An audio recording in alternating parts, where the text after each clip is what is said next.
Hello and welcome to my episode by episode review of Doctor Who Series 1, which if you watch my Series 11 reviews and you're familiar with that style of format, it will be an in-depth review of each story from this respective series. The difference being is that this series, and a lot more to follow, will have two-parters and multiple episodes in a story, so when I get around to those, I'll probably review both parts together as their one whole story. However, for now, sit back and join me on the trip of a lifetime with the one that brought it all back.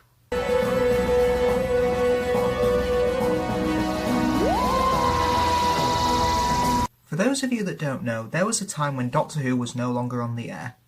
Those were dark times. 1989 saw the end of the classic series, and while there was a TV movie in 1996 starring Paul McGann that hoped to revive the series, the movie wasn't a rating success in the USA, putting an end to the hopes of a regular new series being back on TV. However, writer Russell T Davies had been lobbying the BBC to revive the show since the late 1990s, and was announced in September 2003 that Doctor Who would be coming back, but in a 45-minute format, as Davies was inspired by Buffy the Vampire Slayer, using their structure of series-long story arcs. Christopher Eccleston was then cast as the Ninth Doctor in April 2004, with the aim to make him more down-to-earth than previous Doctors had been, but still hoping to be surprising, edgy and eccentric that came with past Doctors. Billie Piper was cast a month later as companion Rose Tyler, with Davies describing her as the ordinary person who stumbles into something extraordinary and finds herself in the Doctor their equal. Camille Cajuri and Noel Clarke were cast to play Jackie Tyler and Mickey Smith as Rose's mother and boyfriend, with the aim of giving the characters more of a life at home. This made a change from previous companions of the classic series, as we had rarely seen their family members or their home lives, but it was all part of Davies's plan and idea to bring Doctor Who down to earth. Davies wanted an alien menace that could be easily mistaken for something human, and decided to settle on the Autons, shop window dummies that previously appeared twice in the Jon Pertwee era.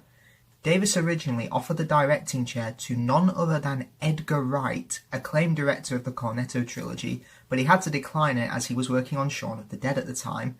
So the episode was then directed by Keith Boak, who also directed episodes 4 and 5 this series as part of the first production block, though he would never work on Doctor Who again, for the time being. With all that out of the way, let's cut to the story. The episode opens with ordinary shop assistant Rose Tyler looking for employee Wilson, but ends up being chased by living plastic mannequins. However, a stranger known only as the Doctor rescues her and proceeds to destroy the shop with an explosion. Talk about a first meeting. After encountering the Doctor again when both are attacked by a plastic arm, Rose decides to investigate the Doctor and meets Clive, who has been tracking the Doctor's frequent appearances throughout history. Rose's boyfriend Mickey is replaced with a plastic doppelganger, but the Doctor shows up and beheads the duplicate, taking Rose to the TARDIS, hoping to use the head to tap the control signal to the Nestene consciousness. But the Nestene activates all the Autons across a shopping arcade, and the invasion of plastic has begun. The main aim of Rose as an episode was to bring Doctor Who into the 21st century and update it for a new audience, and for the most part the episode succeeds with flying colours. The opening sequence where we see Rose go through her daily, everyday routine is great. It's instantly relatable to viewers, and through little dialogue and all the visuals we can see why Rose would want to escape this repetitive lifestyle. The Autons were also a great choice for the first villains on the series, as again they're an everyday object that we see all the time, and if kids watch the episode and see a shop window dummy, they'll hopefully be frightened by it. The Autons are very well realised here. They move jerkily, they're quite clumsy, and we even hear the plastic creak as they walk. Great details. Furthermore, I'd argue the character Clive, played by Mark Benton, is part of these updates as well, as he's a conspiracy theorist who posts them on the internet, pretty much establishing that Doctor Who now has a presence on the internet, which it really didn't in the classic series, as there wasn't any internet. I'd say that was more of a blessing. All these updates definitely work in the series' favour, and I love further details like seeing the explosion of the shop on BBC News. It just gives the whole thing more scale that Russell would use in many of his Earth episodes, and for the most part it really works here. As for Christopher Eccleston as the Ninth Doctor, what do I think? I'm the Doctor, by the way. What's your name? Rose. Nice to meet you, Rose. Run for your life! I miss you, Chris. Eccleston is such a reassuring presence here. He has the screen presence of both Tom and Colin Baker, the humanity of Peter Davison and Paul McGann, and even brings some of the vulnerability that Patrick Troughton brought to the role. while still doing a great job of making the role his own, I think. Furthermore, as a character, he's more or less given a clean slate, with hints at a previously established backstory, but not giving us all the details. It's similar to how the first and third Doctors were introduced in their respective eras. The first Doctor only revealed he was cut off from his own people, and with the third Doctor, even though he had seen the Doctor be exiled to Earth in his last incarnation, the series starting in a new decade with a new Doctor almost made it feel like you didn't need to see it. My Christopher Eccleston moment of the week has to be when Rose asks him simply, "Who are you?" The Doctor answers that he can feel the Earth moving around the Sun and him falling through space holding onto a very tiny planet in the universe. I adore this speech as it makes the Doctor look and feel so omnipotent, but also brings home the idea that he's a traveller who doesn't really belong, hence why he has the feeling of falling through space all the time, never staying consistently, almost like a god on Earth. Some may argue that this makes the Doctor too powerful and too much the stuff of legend, and it would only get more and more bigger with more and more titles being given to the character across the new series. But in my opinion, I feel it's a good step in the right direction, and Russell, obviously being a fan since childhood, will have his own interpretations of the series, and now that he's in charge of the series, he can fulfill those decisions now. Though despite being an alien, he has a northern accent, the explanation being, Lots of planets have a north. I buy it. Plus, I do like these subtle hints of regeneration with outright telling us. He looks in the mirror proclaiming it could have been worse, hinting at a recent regeneration. As for Rose Tyler, well, I'm not the biggest fan of her, and I think she's pretty unlikable. Before you crucify me in the comments, please let me explain. While I think Billie Piper is a terrific, fantastic actress, I'm really not a huge fan of the character, coming across as a bit unlikable for me. For example, after meeting Clive, she dismisses him as an online conspiracy freak. Yeah, but you're the one who's just been attacked by shop window dummies. Don't you think that's a bit hypocritical? Furthermore, after the whole Auton invasion is over, her mother rings up scared and she simply laughs and puts the phone down. Yeah, 'cause if my mum was on the phone to me scared, I'd totally laugh and ignore her. If there was a scene where she simply said, "It's alright mum, you can go home now, everything's fine," then that would be okay, but laughing and putting the phone down, that just seems kinda mean-spirited.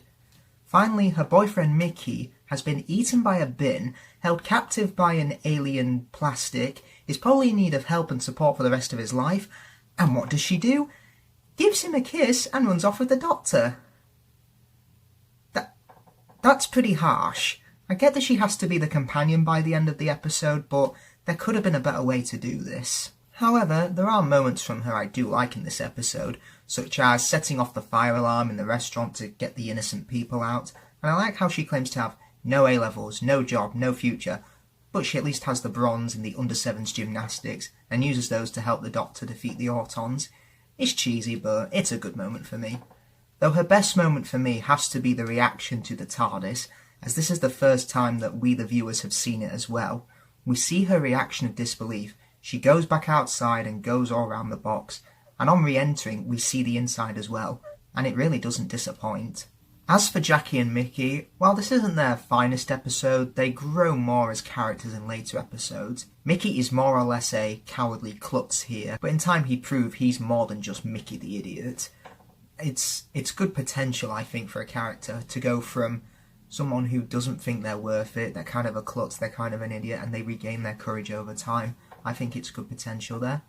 Jackie Tyler is also a flirtatious chatterbox mum, but like Mickey, she'd also change the person, and even see the positives of travelling with the Doctor as well. So while they don't have much to do here when compared to previous episodes, it's more or less to set up their characters, and hopefully the potential pays off. I mean, it does, I think. The production design is great as well. The scenes where the Autons attack the public is great stuff, and 35 years later, and we finally see them break through shop windows.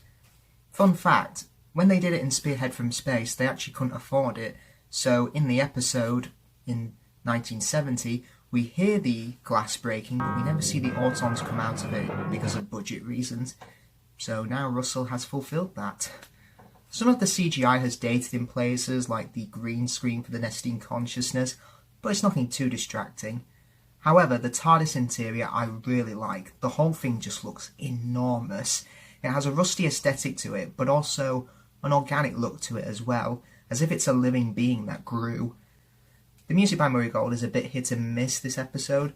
I love the music used when the Doctor gives his speech, and his rendition of the theme is pretty good, but it's a bit too orchestral for my liking.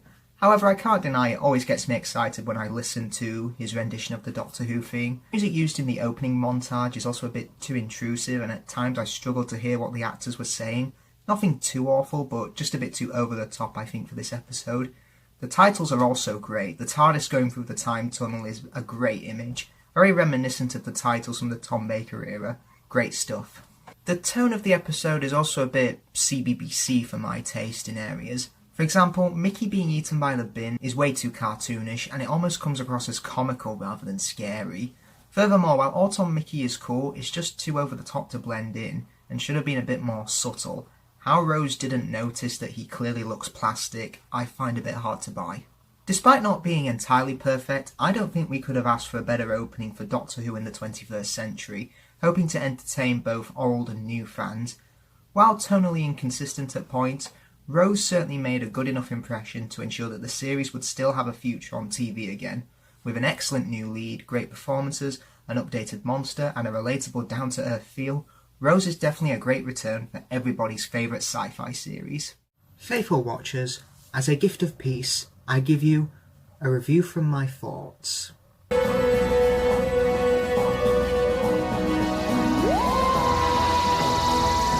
The End of the World was conceived as a deliberately expensive spectacle to show off how much the new series of Doctor Who could do. Platform 1 was designed to be like a hotel for the most posh, richest and influential aliens in the universe. Russell T Davies stated that the character of Cassandra was inspired by beauty treatments that had been taken by female celebrities. Another function of the episode was to reveal that the Doctor is now the last of his people, that being the Time Lords. Many of the scenes taking place on Platform 1 were filmed at Welsh National Temple of Peace and Health, a non-religious civic building in Cardiff. Cassandra as a visual effect would be very complex in animating, with a lot of her lines having to be dropped, and the episode underrunning. To make up for the lost time, Davis wrote a scene between Rose and maintenance worker Raffaello, which were filmed in February 2005, nearly 5 months after principal filming had begun. Both Cassandra and the robot spiders were completely CGI, and the episode itself contains 203 visual effects shots that were completed in just 8 weeks. To give a bit of scale of how much that is, the Ridley Scott film Gladiator had about 100. Another notable concept the episode would introduce would be the Doctor's psychic paper, a gadget that would give him access to wherever he needed to go, with the paper telling the reader what the Doctor wanted. With all that out of the way, the plot involves the Doctor taking Rose to the year 5 billion. Landing on Space Station Platform 1, they arrive for a party celebrating the end of the world with the sun expanding an abandoned Earth.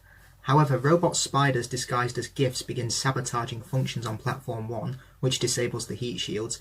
Cassandra is discovered to be the perpetrator and plans to gain money from shares that Cassandra holds in the guests' rivals' companies that will increase in price after their death. When she escapes, it's up to the Doctor and sentient tree Jabe to restore the heat shields and save the guests from the end of the world. As you can tell, the episode aimed to try and push the boundaries of Doctor Who's brand new special effects, with this taking place in the far future, of course. Does it succeed? Well, if I could sum up my thoughts on the End of the World, it would be hit and miss. Don't get me wrong, there is stuff to like about this episode, but half the time the episode feels quite lacking. The episode's concept is pretty cool. Alien guests watching the Earth being roasted as entertainment. It's almost similar to how humanity would be like thousands of years ago when they would watch humans fight each other for their own amusement, an example being the Roman Colosseum. It's a good idea, but it's kind of let down by the execution of its mystery. The problem I have is that the villain is way too obvious. We already know it's Cassandra because she's the only one who gets any sort of lines or character development. So when the fingers point to her and say, "Oh, aha, it's you," it just feels unearned and a bit of a waste of time because it's painfully obvious on who the saboteur is. It doesn't make the Doctor or anyone else look intelligent when we, the viewers, already know the answer. It's like being a sixth form student taking a class for year 7s. It's not exactly fun because we know the answer to the problem that's been set out for us. As for the Doctor this episode, Chris Eccleston continues to shine, often nailing the comedic moments. I think that's amazing. You want to see the bill? That line never fails to make me laugh. I love his little dance as well to Tainted Love that has now become an infamous gif. It's such a small moment, but it just makes the Ninth Doctor's character for me someone who would enjoy this world-ending event with the other aliens, because he himself is an alien, but also making sure that Rose is settling in alright because she's 5 billion years from home and she's about to see her home planet be destroyed. But as the Doctor, he's also allowed to be pretty ruthless and dark. For example, at the end, he teleports Cassandra back to answer for her crimes, and she dries out and literally rips apart because of the heat. Even though Rose says help her, the Doctor allows her to die. He doesn't save her, reasoning that everything has its time. I loved this moment, as the Doctor being the last of his species, and whole species and races, and even his own die out due to time. It basically says everyone and everything owes a death at one point, even if you do try to escape it with plastic surgery. My Christopher Eccleston moment of the week has to be the very ending of the episode when he takes Rose back to the present day Earth and explains who he is. He is now the last of the Time Lords, with his planet being in a war with an enemy he doesn't mention, relating this event to the end of the world. We all think that this is going to last forever, but it won't. This easily could have been a huge exposition dump that may have bored the audience with backstory, but Eccleston takes this speech and performs it beautifully. When speaking about the war, you can see in his eyes that he's almost reliving it again. That's the sign of a good actor, in my opinion. Someone who can take a character background of exposition and turn it into something that comes from the heart. Or in this case, the Doctor's hearts. Furthermore, what I also love about this ending is asking Rose whether she does want to carry on travelling. She's not too sure, but the Doctor agrees to have Chips with her. I like this moment because the Doctor is allowed to have a very human moment, something he rarely has being an alien. It's also symbolic of how something so small and familiar like the smell of chips, it can remind us of what we call home and what we associate with it. As for Rose, I like her a bit more in this one than I do in her first episode. I particularly like her phoning her mum 5 billion years into the past with the Doctor's upgrade of the phone. It's such a random conversation that she has with Jackie, but it works in this context as, from Rose's point of view, her mum is dead and she's making calls into the past. It's pretty relatable because if we were there and we phoned people who are important to us back home, what would we say to them in this situation? It's so random, but it's so relatable as well. My favourite moment of her, though, has to be her sadness when the Earth is blown up. Everyone was too busy saving themselves on Platform 1 that nobody watched. 5 billion years of Earth history and no one was there to see it end. Billie Piper nails this moment. Everything she was originally from is all gone, and you really feel her remorse. It's great. However, I do take issue with her conversation with Cassandra, arguing that Rose herself is the last human being, whereas Cassandra is just lipstick and skin. I don't know what it is, but the moment just didn't sit right with me. It's almost like Rose travelled all that way just to pick a fight. It just seemed a bit too mean and kind of on the nose for me. If that scene is alright for you, great, but it just came across as a little bit too mean for me. From a production standpoint, again, it's kind of hit and miss for me. The practical effects are pretty so-so. Costume and effects like the Mox of Balhoun, the Forest of Cheam, the Face of Bo, and computer effects like Cassandra, they all look pretty good. They're all unique aliens that are pretty impressive to look at visually. Furthermore, the makeup on the Steward and Raffaello, that's pretty good as well. They just feel really alien. I also enjoy Cassandra as a villain, and when you think about it, it is more or less a commentary on plastic surgery and what happens when it's taken too far. While her plan is more or less motivated by money, it's a bit cliched, but I think it's a nice dig at the rich and capitalism, as the guest's death will result in triple shares for her, and she dies a pretty painful death. No commentary in the slightest. Furthermore, Zoe Wanamaker's voice gives the character such a vile personality. She's full of herself and is all the more rewarding when she gets her comeuppance. You can tell why these shots were the most visually complex to create, and why a lot of her performance did end up on the cutting room floor. The best makeup for me, though, has to go to the Forest of Cheam. They really look like walking trees. The makeup is just top-notch for me. I was particularly sad when Jabe died. The Doctor's survival as the last of the Time Lords inspired her to help him, knowing she'd burn when the heat came through, but she would help the Doctor no matter what. She believes that his existence and survival is remarkable, and she will help him to save the guests no matter what. The same can't be said for the other costumes. They look really cheap and as if they were hurriedly put together from the BBC's wardrobe department. Heck, I'd argue that the alien delegates from the 1972 story The Curse of Peladon had better costumes, despite the time period that was made in. I mean, look at the walking birds. They look like the depressed relatives of Big Bird from Sesame Street. The adherents of the repeated meme are also pretty naff, as they're just black sheets that even a little kid could dress up as, though in fairness it would be a pretty cheap cosplay at Comic-Con. However, the CGI effects used for when the Earth is destroyed is visually pretty impressive, considering it's 14 years ago. The lighting and colours look great, and as a kid I'd watch it in slow-mo and frame by frame. It was that cool to see, slowly but surely as the Earth blows up. The green screen effects for the giant fans has dated a bit, but I like the idea of using a traditional fan to keep the temperature down. It's all part of the retro feel. 5 billion years into the future, and we still go retro. Though on a serious note, who when designing Platform 1 decided that the switch for the heat shield should be on the other side of the massive fans? Boy, I really hope somebody got fired for that blunder. As for the soundtrack, Murray Gold continues to shine in this episode. I particularly love the use of Rose's theme at the end of the episode. It really helps the best scene of the episode shine for me. The music is also put to good use during the climax. It racks up the tension, and I really couldn't imagine the ending without it. It's appropriately used without feeling too intrusive like it did in the previous episode a bit. Another criticism I do have of this episode is the comedy. It's kind of hit and miss for me again, unless it comes from the Doctor, and that's not to say the other characters should be unable to do comedy, but it just doesn't get much of a laugh from me. Like Cassandra mistaking a jukebox for an iPod, it just seems old and tested, like that joke's been done so many times before. And playing Britney Spears as toxic while the Doctor tries to save the steward just seems really out of place. I mean, what next? Playing Voodoo Child during a horrible alien invasion conducted by the Doctor's arch nemesis? Forget I said anything. Steward panicking after addressing the guest in a calm demeanour also feels old and obvious. I mean, do you get it? He's obviously not remaining calm despite putting on an act for the guests. Too easy, Russell. Just too easy. So, in conclusion, the end of the world is the definition of hit and miss. Whenever I think of something good, I think of something bad. The visual effects are half and half. The comedy only gets a laugh from me if it comes from the Doctor. And the idea is good, just poorly executed. Though despite my grievances, I wouldn't call this episode god-awful, just okay. As episodes that are centred around First Companion trip in the TARDIS, I think there are a lot more that are better, but that's not to say that the end of the world isn't without its merits.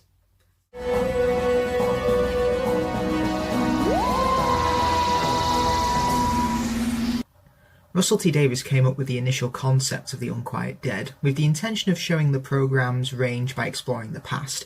After seeing the present in Rose and the far future in the end of the world, Davies felt that the Cardiff setting was important, as this was now where the series was produced. The Victorian setting and the inclusion of Charles Dickens were also Davies's idea, and commissioned writer and fan Mark Gatiss to write the script.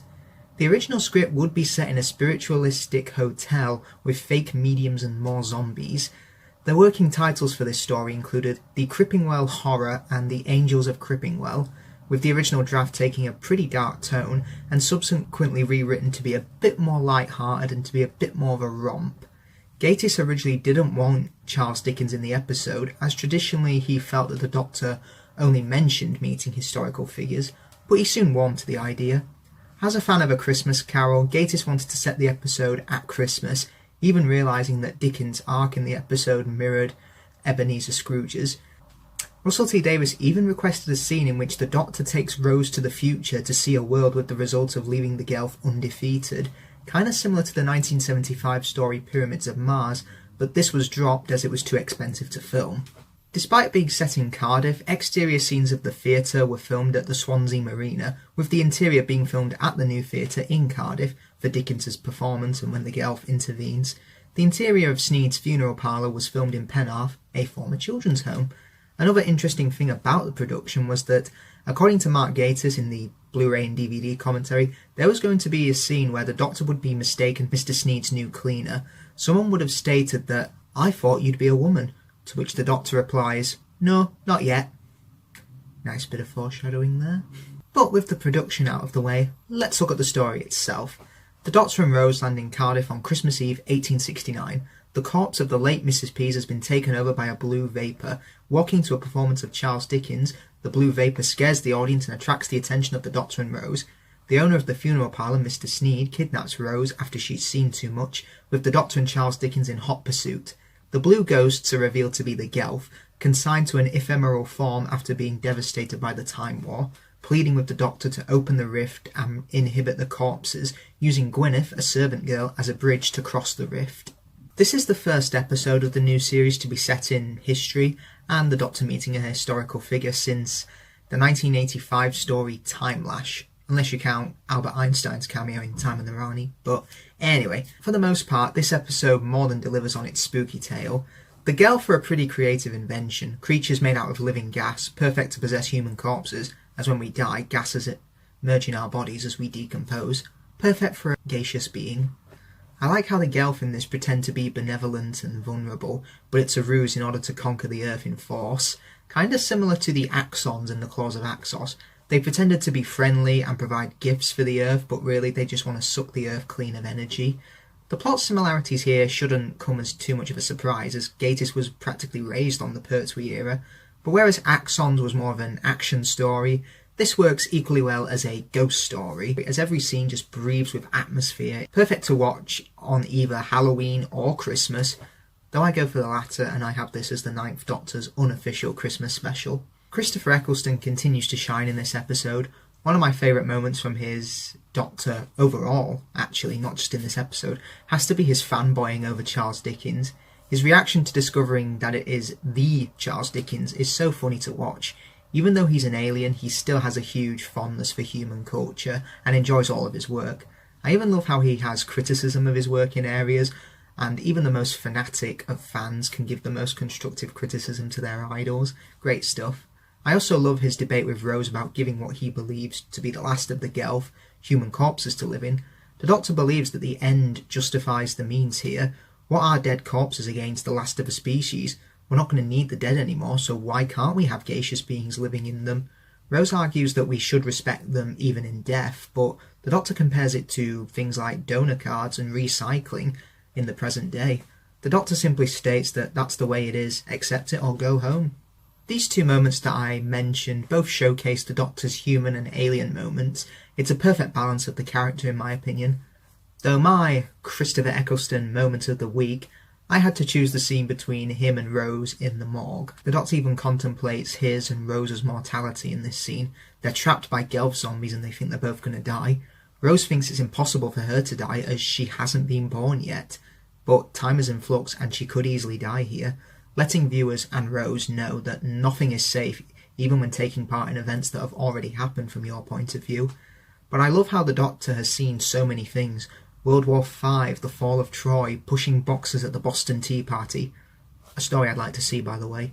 And this is where he thinks he'll meet his end. I mean, it could be worse. You could have fallen off your exercise bike, Doctor. It's a great moment to catch the viewers and Rose off guard, as their cosy little world could be rewritten so easily, and even a character as omnipotent as the Doctor can be close to facing the end. The episode is great at showing the Doctor's range, his love for human culture, his morality complex, his mortality, all within 45 minutes, which is hard to do, but Gatiss makes it look so easy. As for Rose, I like her a lot more in this episode, with my favourite moment coming from her scenes with Gwyneth, and I like their clashes of culture, with Rose's attitude being a direct contrast to Gwyneth, Rose being the outgoing 21st century girl, and Gwyneth being the shy servant girl from the 19th century. But this moment allows Rose to bring Gwyneth out of her shell a little bit, encouraging her to get out more and think of a life outside of her work as an undertaker's servant. Other moments I do like is her fascination with going back in history, and I like her taking the first step in the snow when the TARDIS lands. History has already happened from her point of view, but with a machine like the TARDIS she's able to see it again. Not a bad life. The supporting cast are also fantastic in this episode. Simon Callow as Charles Dickens is fantastic. Plus he's perfect casting to play Dickens, as he's someone who possesses extensive knowledge of the author and even had experience playing the character and recreating his public readings. I love his character arc throughout the episode. He starts out as a brooding man all alone for Christmas and has almost given up on his ideas for future books. However, encountering the Doctor and the Gelf opens up his eyes again, and he has now seen the world in a completely different new light. The Doctor has made him a better person by the end. He's able to save the Doctor by turning up the gas and sucking the Gelf out of the corpses. Also, characters who meet the Doctor end up mostly better people by the end, and have actively contributed to the story's climax. That's 3 times in a row this series has done this. I hope you're keeping track, because this will be leading to something in the finale. While it's sad that within a year of the story's setting, Charles Dickens will have passed away, I think it's so moving that the Doctor made him a better person, and he can pass away knowing that his books and his legacy will last forever. I also really like Alan David as Mr. Sneed, being an unlikable but lovable Undertaker. Now I know that's a bit of a juxtaposition, but let me explain. In the opening, we see that he's able to be the grieving Undertaker for Mr. Redpath's grandmother, but as soon as she rises from her coffin, he drops the act and simply shouts, "We've got another one." He also refers to the dead as the Stiffs. Don't laugh. You can tell years of doing this job has caused him to take the dearly departed for granted, having spent presumably most of his career with the dead every day. The character could have easily become unlikable, but David's performance and Gatiss' script just gives us the right balance for me. As for Gwyneth, I kind of feel she's the weak link of the characters. She feels like more of a plot device than an actual character. Don't get me wrong, there are moments for her to shine, like her conversation with Rose, but examples of her being less of a character is her use of psychic abilities. For example, it's used to find Mrs. Peace, it's used to give backstory about Rose being a traveller, mentioning the big bad wolf, which I'm sure in the long run will turn out to be nothing. Bridging the rift, conducting the seance, destroying the Gelf, etc. These actions are all fine, but I feel we don't get to know much about her as a person. That's not to say Eve Miles isn't terrible in this, she's actually fantastic, and you can definitely see why she was kept around for Torchwood. It's just the whole plot device versus character feels a bit 70 to 30% in my opinion, and it should have been a bit more half and half. Production-wise, this episode most certainly shines. In my opinion, Doctor Who always did historical stories far better than the ones in the future, and this episode is no exception. You really feel like you stepped into the 19th century, and the snow on the ground really gives it the ghost story feel that the episode is going for. The cinematography is so great that it feels like you could go into the screen and touch it. Ross Lynn is definitely one of the stronger directors of the Russell T Davies era, and even though his directorial debut was in The End of the World, I feel he's a better horror director than he is with alien or sci-fi. I'm not saying he shouldn't be allowed to, but if you look at episodes like The Unquiet Dead, Tooth and Claw, The Girl in the Fireplace, and Silent in the Library, you can see that he excels more with the horror, as all those aforementioned episodes are all dripping with atmosphere, and the spooky truly shining and outdoing the sci-fi in my opinion. The Gelf are really well realised on screen, with the CGI surprisingly holding up well after 14 years. The blue form looks so creepy and benevolent at the same time. You'd see why the Doctor would trust them. Plus Zoe Fawn as the Gelf's voice is brilliant. She speaks with such vulnerability and intimidation that it's really impressive that she's able to do that right, and more than succeeds with these voices. To conclude, The Unquiet Dead is a great historical, mixing the supernatural with great dialogue and excellent character moments. Our main lead gets an excellent range of emotions across 45 minutes, the ghost story is interesting, as is the character arcs, and the episode is filled with stunning visuals that will definitely keep you awake at night. The Unquiet Dead is an episode I always watch at Christmas time, as there's themes about the departed, the ones who have left this world, and making amends for the ones that are still here. There's nothing much left to say about this episode other than, God bless us, everyone!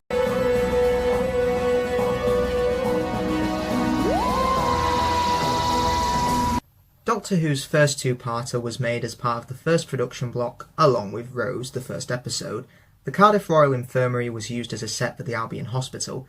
The exterior of 10 Downing Street was a similar house in central London, while the interior was filmed in Hensall Castle, Vale of Glamorgan. The production team had intended to suggest that the murdered Prime Minister in this episode was Tony Blair, the then current Prime Minister, but when the actor playing the dead body bared little resemblance, they decided to avoid showing his face clearly, though the suggestion that this is Tony Blair is still in the finished episode when Harriet Jones refers to herself as hardly one of the babes, a reference to the large number of female Labour MPs that were dubbed Blair's Babes.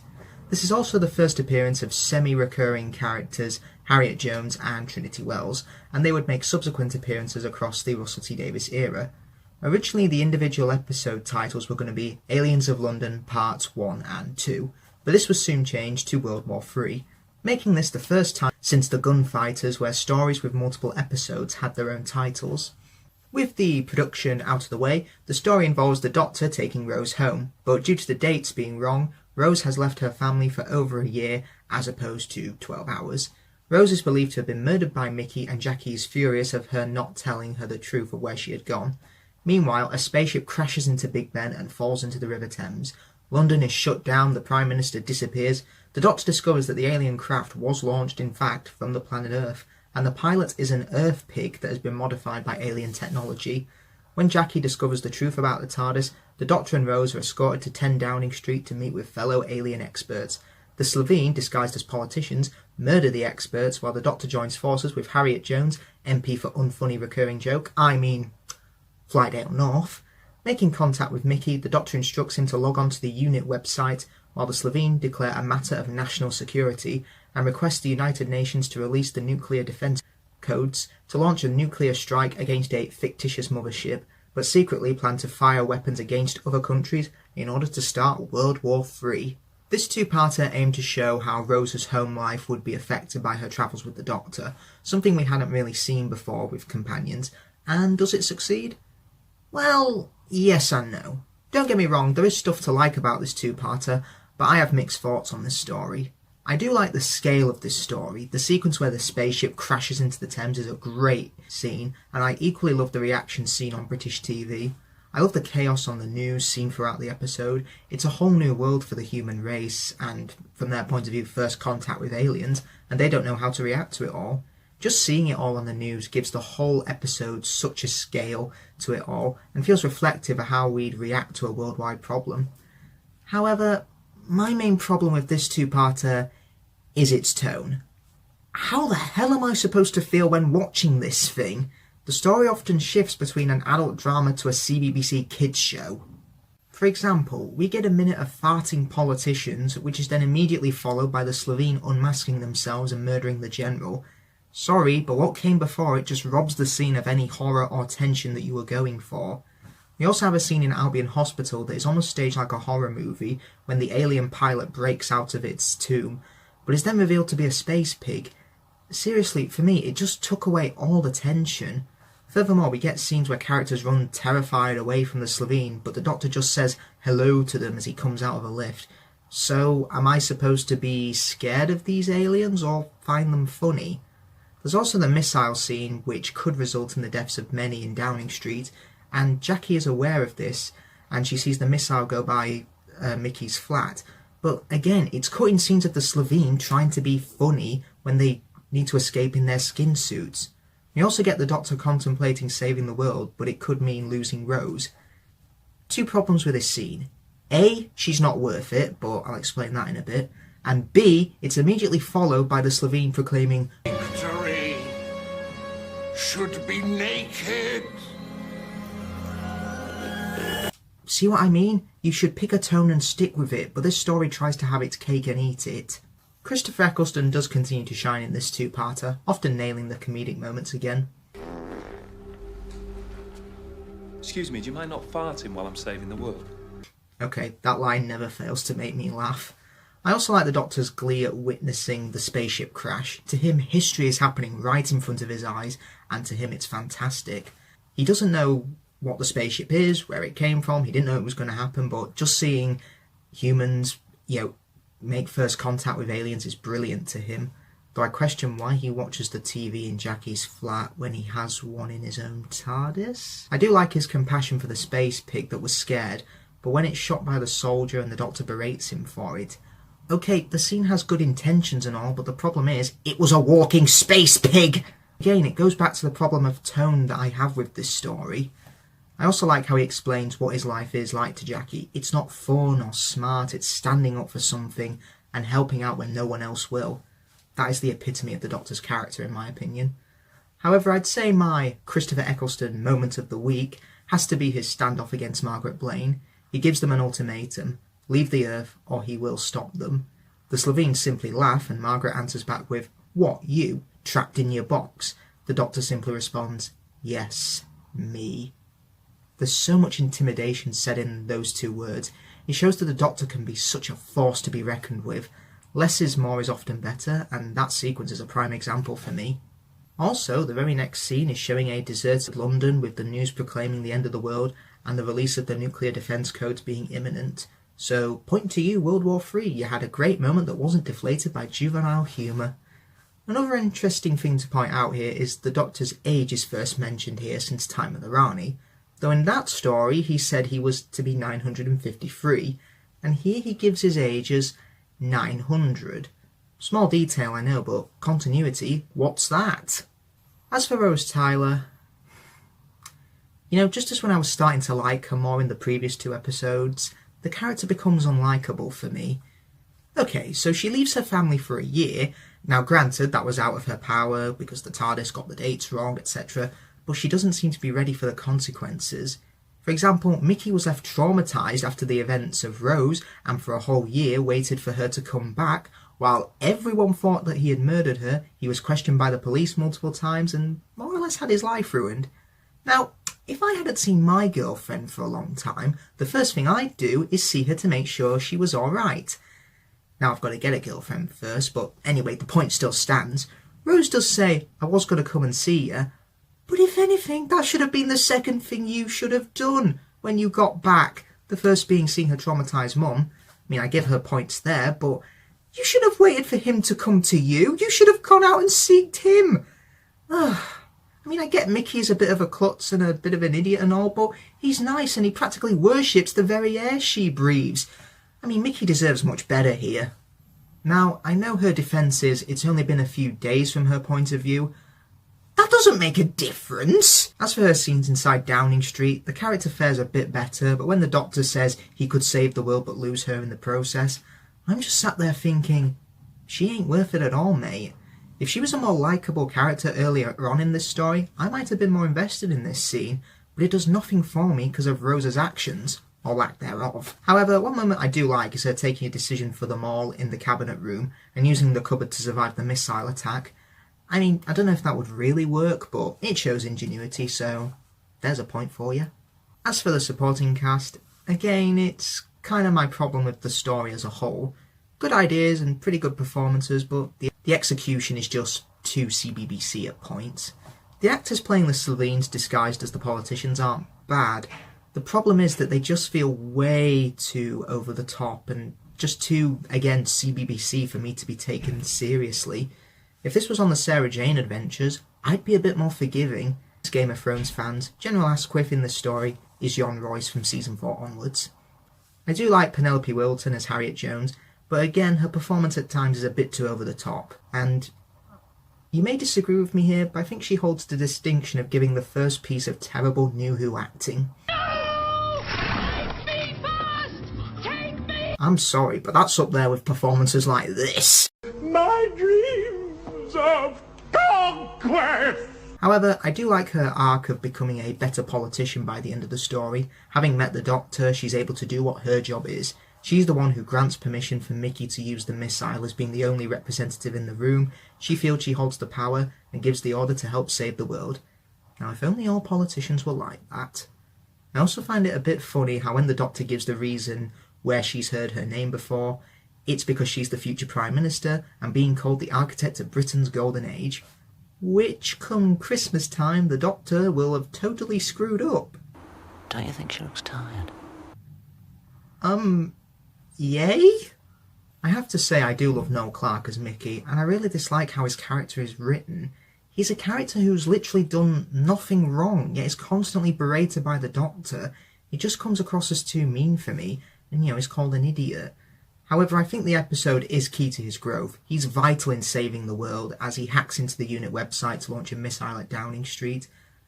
By the way, the most top-secret website that has access to alien files and allows you to hack into the Royal Navy, and the password for all this is Buffalo? Who made that password? Sergeant Benton? I also love how he's willing to take on a Slovene with a bat and telling Jackie to run despite pointing the finger at him for murder. He will defend her. God, I love Mickey.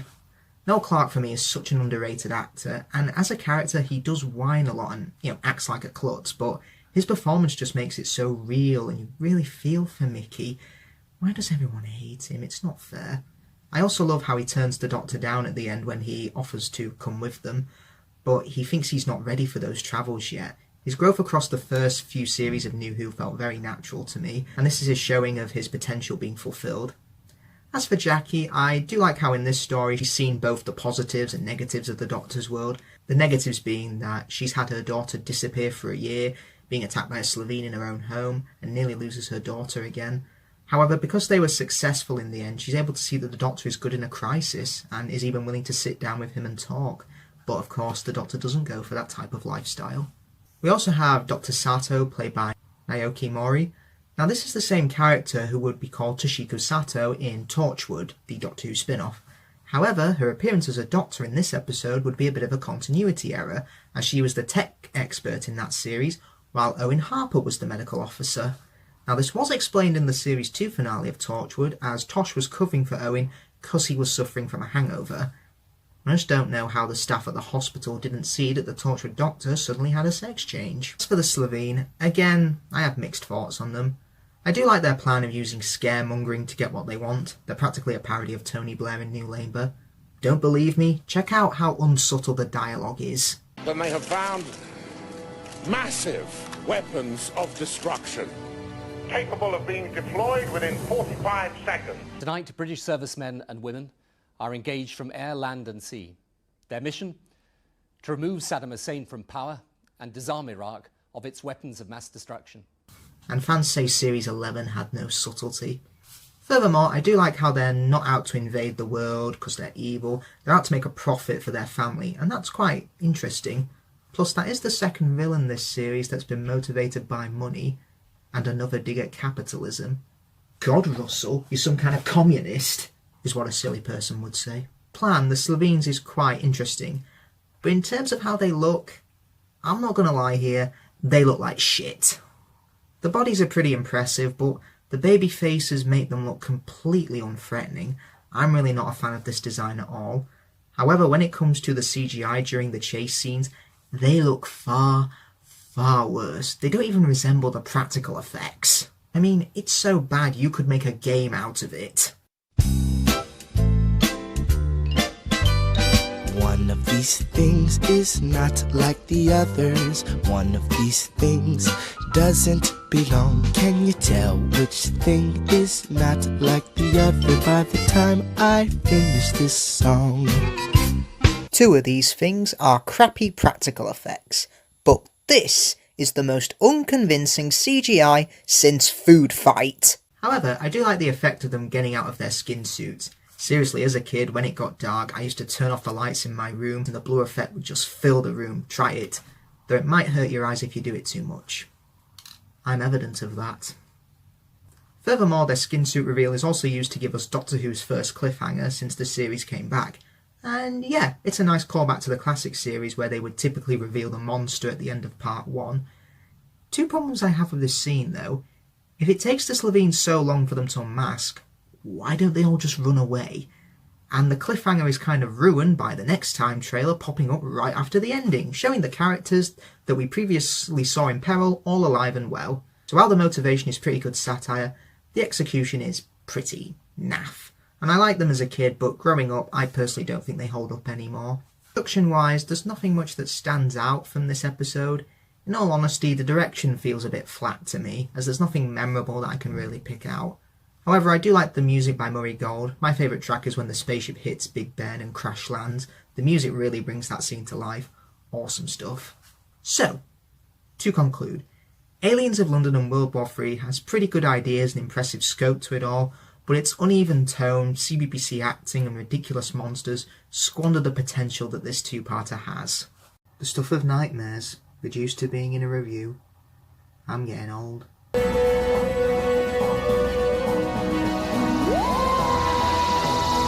Rob Shearman, the writer of the episode, had his first encounter with the revived series of Doctor Who in 2003 after writing the Sixth Doctor audio, Jubilee. Russell T Davies drew heavily on Jubilee to create the then titled Return of the Daleks, hoping to recreate the menace shown by the Daleks in their 1963 debut, The Daleks. The episode changed from Jubilee's alternate Earth setting to 2012 Utah, then the near future, with the lone Dalek being held captive by businessman Henry Van Statten, written as a caricature of Microsoft's chairman Bill Gates. The script initially went through several changes and was originally going to be called Creature of Lies, and Van Statten was originally going to be called Hiram Dushanis, and Adam was originally going to be his son, but this was soon changed. One of the most notable changes to the script was when the Nation Estate, the holders of the rights for the Daleks, blocked the use of the Daleks due to the BBC licensing them out too much. When this happened, the changed story involved an alien akin to a child that kills for pleasure, which eventually evolved into the Toclafane from The Sound of Drums and Last of the Time Lords. But finally, the BBC was able to secure the rights from the Nation Estate, and at the same time, the episode was given its final name, Dalek. Filming took place in October 2004 at the National Museum in Cardiff, before moving to the Millennium Stadium, where most of the episode was filmed, and was deliberately placed in the middle of the series to stave off an anticipated mid-series drop in viewership, despite the BBC suggesting that this be the episode premiere for the new series. The episode proved to be so popular that the BBC commissioned a game titled The Last Dalek, released in 2005.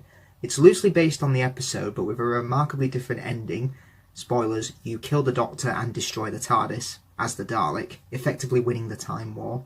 The Doctor and Rose are drawn by a distress signal to a massive bunker beneath Utah in 2012, filled with alien artifacts collected by the bunker's owner, Henry Van Statten. The Doctor is taken to see Van Statten's only living specimen, which turns out to be the last Dalek in the universe, having fought to be wiped out in the Time War by the Doctor. Rose, however, takes pity on the creature and touches the casing. Absorbing her DNA and time energy, the Dalek is able to re-energize itself and connects to the internet, where it learns the fate of the Daleks, that they're all extinct, and realizes that as the only survivor, it should proceed with its purpose to exterminate all non-Dalek life forms. This episode intended to bring back the Daleks for a new generation, and did they succeed? Hell yeah, they did. Despite it being a lone Dalek, it's shown to be an absolute force to be reckoned with here. The redesign is a great update for the 21st century. They kept the recognisable design traits of the Daleks, such as the eye stalk, the ears, the plunger, the gun, the spheres on its skirt, etc. But given a gold and bronze design, it looks amazing, and there's a good reason this has stayed consistent throughout the new series. Well, almost. The voice of the Daleks, done by Nick Briggs, is equally exceptional. His performance goes through so much variety. There's fear behind the voice, pity, confusion and cunning, and like the design, there's a good reason why he's remained as the voice of the Daleks for the new series. This episode is also a representation of what makes the Daleks so amazing. It screams with rage when it sees the Doctor, it kills anything that gets in its way, but it also shows cunning and patience as well. For example, when it's at the stairs, Adam taunts it by being defeated at a flight of stairs despite being a death machine, and DiMaggio the guard thinks she's able to negotiate with it. The Dalek doesn't scream with rage, it simply stares up at them and simply utters, "Elevate," and is still able to conquer the stairs, still maintaining its silence. While I do enjoy this moment, it is often mistaken for showing Daleks flying for the first time. And no, I'm sorry, it wasn't that. That was Remembrance of the Daleks. But don't get me wrong, both moments are equally as brilliant here. Its cunning is also used when it shoots the fire alarm, setting off the sprinklers and killing the army of guards by shooting at the water. It's a great example of why this is the most perfect killing machine ever devised. It even questions its purpose when it downloads the internet. By the way, how much porn now exists in that Dalek's head? That's a question I need answering. And finds no fellow Daleks, and to have no orders, it has nothing other than to fill its purpose of killing all non-Dalek life forms, and that is terrifying. Furthermore, this is the first time we get an in-depth look at what's really inside the Dalek. The mutant itself looks great. It's so slimy and creepy, and you really buy that this is a creature locked in a metal case for all eternity. And as a final moment of awesomeness, the Dalek is infected with Rose's DNA and emotions, and would rather kill itself than feel emotions such as fear and beauty, even calling it sickness. I could go on forever about how well the Daleks are done here, but quite honestly, we'd be here all day, so take my word for it, they are friggin' awesome in this episode. Like the Daleks, Christopher Eccleston is also on top form here, and gives quite possibly his best performance of the series. Don't get me wrong, he's consistently great throughout Series 1, but he's on such a roll of an episode in this, and it's because of the inclusion of the Daleks, I think. Even if you hadn't seen the Daleks before, you can tell that he has such a long history with them, but equally he is absolutely terrified of them due to the many encounters he's had previously, as well as being the cause of the death and destruction for his whole planet and species. He absolutely nails the Doctor's anger and rage here. It never feels forced or insecure. This is the angriest we've seen the Doctor so far this series, and it's fantastic. One of my favourite scenes is the opening where he sees a Cyberman head in Van Statten's museum. While the Ninth Doctor never encountered the Cybermen on screen, this is the closest we've got. It's an old enemy of the Doctor's reduced to being an exhibit in a museum. And I wonder if that was foreshadowing the ungodly amounts of merchandise that Doctor Who had under the RTD era. Though my Christopher Eccleston moment of the week has to be his confrontation with the Dalek over the screen. Both of them are in the same position here. They're the last of their kind and all alone in the universe. The Doctor screams at the Dalek to kill itself and make their race extinct, and the Dalek simply replies with, "You would make a good Dalek." After that, the Doctor says nothing. He doesn't acknowledge it at all. He simply orders the vault to be sealed and carries out his mission of trapping the Dalek. It's never brought up in dialogue again, but you can tell this has had an effect on him. Being compared to the thing he hates the most is just the worst thing that can happen to him. You can almost make the argument that the Dalek won here. Like the Daleks in this, I could go on forever about how amazing Eccleston is here, so just take my word for it. As for Rose Tyler, well, that's more or less the problems I have with her this episode, but what I do like about her is her compassion towards the Dalek. For me, that moment works because she's never seen one before and has no idea what it's capable of, so touching it I can buy, but couldn't they have warned her not to get too close or to touch it? Oh wait, they did. However, that moment works because it shows how cunning the Dalek is. It plays on the compassion and gullibility of humanity. They're not just mindless killers, there is a brain going on inside that metal case. But the weakest point of the episode comes at the end. The Dalek has absorbed Rose's DNA and feels contaminated, as well as Rose's fear and freedom he's starting to feel, so it shoots a hole in the ceiling and wants to feel the sunlight on its mutant skin. But by this moment, Rose has already seen what the Dalek is capable of. It's killed hundreds of people, manipulated the Doctor's feelings to let it through the bulkhead, further endangering more people's lives. But it's alright, Doctor, it wants to feel the sunlight. Nah, I'm sorry, but I don't buy it. You'd have to be plain stupid to see what this Dalek is capable of. Rose is definitely in the wrong here, but for some reason the episode portrays her as if she's the hero, so I'm not a fan of that moment. As for the supporting cast, they are pretty good here. The human villain, well, you could argue he is a villain, Henry Van Statten, played by Corey Johnson, is really good. He has such an arrogant persona that you love to hate him. He thinks he's genuinely doing something right by sticking all these alien artifacts in a museum, but unlike the Doctor, he doesn't want to travel and touch the stars, even though he says he does. He just wants to have them in his underground bunker. Could that be a reference to all the fans who have all that merchandise from Doctor Who in their basements? Plus, he's also kind of another dig at capitalism, scavenging anything that he can get his hands on and making a profit out of it. He also claims to have found the cure for the common cold, but not wanting to sell it to the public. Why sell one cure when he could make 1,000 palliatives? More profit for him. Though I will say, wiping his memory at the end, isn't that a bit reckless? Aren't people going to recognise him in the street? Ah well, minor nitpick. We also have Bruno Langley as Adam, who would become a companion for this episode and the next. In all honesty, I don't find much to his character. He's just a boy genius, and I really don't think he earned his place aboard the TARDIS by the end. They could have developed his character further on in the series, but sadly that didn't happen, and I'll go more in depth to his character in the long game review. From a production standpoint, this episode truly shines. Joe Ahern proves to be a great action director, as the gunfights are brilliantly done for a TV production. One of my favourite moments is the first corridor fight. The Dalek kills the soldiers one by one, not having to move, simply on the spot. We hear it in Van Statten's office over the comms, and as he addresses the comms, the firing stops and we cut to the dead bodies on the floor. That is so brilliant. It shows how quickly the Dalek is able to dispose of these and how they're no threat to it whatsoever. While it is more or less the same corridors that characters are running up and down of, The action scenes are so good that you completely forget about it all. The music by Murray Gold is also amazing, easily the best score of the series, I think, of Series 1. The choir used for when the Dalek is committing its massacre is brilliantly haunting. It adds such an atmosphere to the scene. Furthermore, I think it put to rest any jokes that were to be made about the Daleks, and it further helps them to re-establish them as a threat. I also really love the music for when the Dalek reveals itself. The music is almost soft and elegant, giving the Daleks an concept of beauty and elegance. It also has us feel what the Dalek is feeling in that scene. It feels beauty and emotions other than hate. The choir used in the episode represents the hate and racial cleansing that the Dalek stands for, while the piano music used represents the beauty that it begins to feel. And that is awesome stuff, and I just can't praise that enough.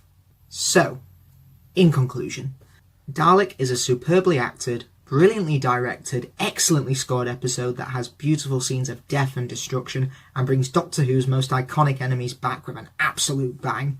Eccleston is on top form, as well as the music, and the action scenes are absolutely astounding. There's only one question left at the end of this, all faithful watchers. Why has writer Rob Sherman never been brought back to the series?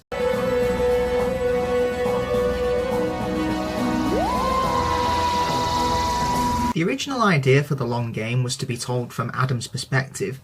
The adventure would have unfolded from his point of view, quite similar to Rose Tyler in Rose, with the Doctor and Rose being enigmatic characters from Adam's perspective. The working titles for the episode were going to be Adam, and later evolved into The Companion Who Couldn't, but eventually they settled on The Long Game. Now, according to Russell T Davies, the concept of The Long Game was originally written in the early 1980s and submitted to the Doctor Who production office at the time. Whether it was ever read by the production team, it's unknown to this day, but he did receive a rejection from the BBC script unit, who advised him to write more realistic television about a man and his mortgage instead. Like that never stopped him. Eventually, Davis reworked the story for the new series. According to the DVD commentary for the episode, director Brian Grant and Bruno Langley referred to an additional motivation for Adam's actions in the episode. In earlier drafts of the script, Adam's father would have suffered from arthritis that would have been incurable in 2012, and Adam would have hoped to have learned a cure which would have been discovered between 2012 and the year 200,000. This motivation is nowhere to be seen in the finished programme, sadly. Simon Pegg was cast as the editor and considered it an honour to be part of Doctor Who, having been a huge fan since childhood. But during filming he struggled to say the mighty Jagrafess of the Holy Hadragesic Maxaredan foe. Don't know why he's complaining, that was easy peasy for me. Filming in the studio took place at the Unit Q2 warehouse in Newport in December 2004, with the Spike Room set, the Control Room set and Adam's home being filmed at the former BT building in Croydon, Cardiff, from 6th of December to the 9th in 2004. The Jagrafess was entirely made of CGI and animated by the mill, with the description of the script describing it as a lump of meat on the ceiling.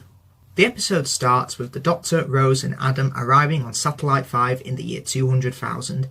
Satellite 5 is a massive transmitter that broadcasts news across planet Earth. A reporter named Kafika leads them to a room where she sits in a chair with news directed into her brain that they transmit across Earth's fourth great and bountiful human empire. The Doctor believes a malevolent purpose is at hand, with a few employees selected to Floor 500, but they never return due to the promise of a promotion. Adam discovers he can gain access to information about Earth's future and has a chip installed in his brain that he plans to send home to the present day, effectively changing history. If I could describe The Long Game in a nutshell, it would be good ideas but unfulfilling. Now there is stuff I do like in this episode. The main thing I like is the satire of the media and the news, such as how it can be manipulated and the reliability of the media and evidence that they provide to a mass audience. It's a good idea, and there are even suggestions of how fake news can hinder our development. For example, the Doctor believes that technology used in this time is wrong, because for 91 years Satellite 5 has been transmitting news, so obviously the two must be connected. The editor even mentions how important media is. It can cripple an economy, change a vote, keep immigration out, etc. It all works in their favour because they're breeding a human race that won't bother to ask questions. It reminded me a bit of the 1985 story Vengeance on Varos, which was about how showing torture and violence distracts society from rebelling against the government. these ideas are pretty good and all, but the problem is I don't think it amounts to much as an overall story here. There just seems to be a lack of palpable threat for me. It's all exposition that seems like it's going to give us something interesting, but the episode is over just as these themes are being introduced. Think of it this way, it's like getting all the ingredients for an absolutely delicious cake. Ingredients are right, you've baked it to perfection, and you've decorated it with icing that will give it a bit more substance in its taste. The only problem is, you're not allowed to eat it. That's a weird metaphor, I know, but that's how I mainly feel about this episode. Christopher Eccleston, I feel, kind of struggled to shine this episode. Don't get me wrong, he was great as usual, and I feel like I'm repeating myself here. He wasn't terrible, and I felt he was doing the best with what he was given. However, I felt he was only there just to spout exposition. Now, I know the Doctor as a character is supposed to be there for the viewers to understand what's going on, but when that's all the character is there for and not much else, I think the actor and the character will struggle to shine. However, my Christopher Eccleston moment of the week comes at the ending when he takes Adam home. Firstly, his walk towards Adam waiting at the TARDIS is pretty intimidating. There's a subtle hint there of what could happen if you break any of the Doctor's rules. When he does leave Adam, you can tell there's so much disappointment and annoyance in his voice since he attempted to change history, which is a big no-no for the Doctor. You can't rewrite history, not one line! So while I do enjoy that moment and the Doctor in general, I think there wasn't much for Eccleston to work with here, other than to just spout exposition. As for the companions, we have Rose and new companion Adam in tow. First of all, let's talk about Rose. I really don't have much to say about her, because I felt she had nothing to do. Billie Piper is great this episode, she does the best with what she's given, but there's really no good or bad moments I can think of her in this episode. She doesn't have much of a presence, she's just sort of there. Now for Adam. This episode aims to test him out as a companion to see if he's worthy or if he'll fall. Short answer, he falls. Long answer again, it's underdeveloped. A companion falling out of the Doctor's good graces is an interesting idea. Usually when companions leave, it's because, oh, I'm home again, or I've fallen in love with someone. Now the closest we've got to a companion almost being a villain or antagonistic is probably Turlough, who started out to assassinate the Doctor, but was able to move on from that mission. The problem is, we've barely gotten to know Adam. All we know about him is that he's a boy genius, he wants to see the stars, and he's British? Seriously, that's all I can think of. Now, I do quite like the fish out of water story he does go through. He was born clever and is such a boy genius, yet finds the whole experience to be overwhelming. But again, it was underdeveloped. As I mentioned in my History of Production section, the original script had Adam looking for a cure for arthritis that would have been cured for his dad by the year 200,000.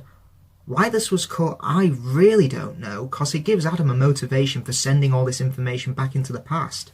What he's doing is wrong, yes, but with that motivation he could have made the argument that the end justified the means. Plus, this is his first trip in the TARDIS, and the Doctor has told him everything, such as being the last of the Time Lords.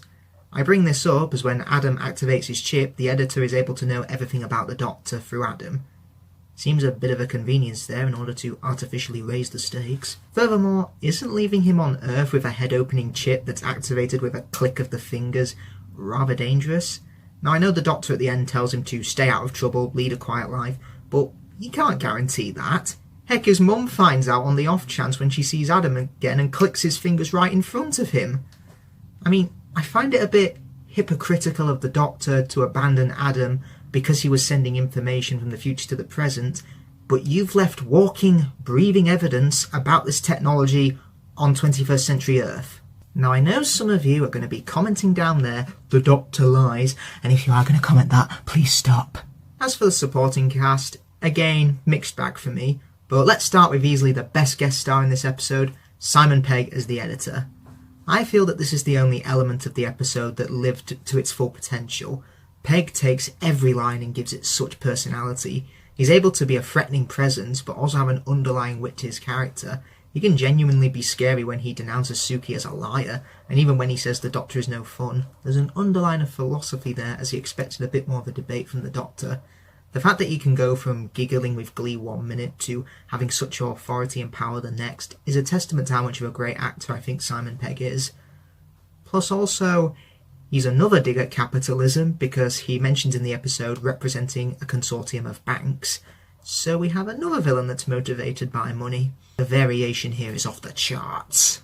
We also have Kafka, played by Christine Adams. Again, I just feel she's used as a plot device, only there to show how Satellite 5 is manipulating the media that is holding back humanity.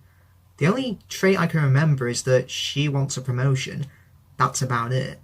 While I do like her in the climax of helping the Doctor defeat the Jagrafess and look beyond all the fake news she's been fed, again, it just kind of feels underdeveloped. The same can be said for Suki, played by Anna Maxwell Martin. Performance is fine and all, but her twist of being an undercover agent is as quickly forgotten about as soon as it's discovered. While I commend the actors for trying, the characterisation is sadly lacking, and with the exception of Simon Pegg, you forget about them as soon as the episode is all over. From a production standpoint, the episode is fine and all. I like the industrial and rustic look of Floor 139, it genuinely does look like a proper workplace in the future. Floor 500 looks good as well, you do feel like you've stepped into a cold location. But the problem I have with this is the old show don't tell rule. We're constantly told that the Earth is now at its height of power, with a population of over 96 billion and the centre of a massive empire and having massive cities across the globe. Now I appreciate trying to give the episode more scale, but when you've got a location an episode as lacking as this, I'd much rather be on the Earth you've described than the news station we're stuck with. It's like trying to get into a sweet shop, but it's locked. As for the Jagrafess itself, again, the design for me just feels bland and uninspired. It's just a huge blob on the ceiling. It could have been something a bit more inventive, like have corrupt humans be the villain here. It would have made a change from having the usual BEMs. For those of you that don't know what BEM stands for, it's for Bug-Eyed Monsters, something Sidney Newman, the co-creator of Doctor Who, didn't approve of. But he only created the series we know and love, so what would he know? So, to conclude, the long game has good ideas and all, but they sadly don't amount to much. Characterisation is bland, as well as the monster. Its concepts feel rushed and underdeveloped. Maybe if this was a two-parter, then the potential could have been fulfilled. This episode honestly felt like a filler episode. It's almost like they were missing an episode block and Russell dug this out of his cupboard for a spare. And while I can appreciate what it's trying to do, the long game as an episode sadly feels unfulfilled in its potential.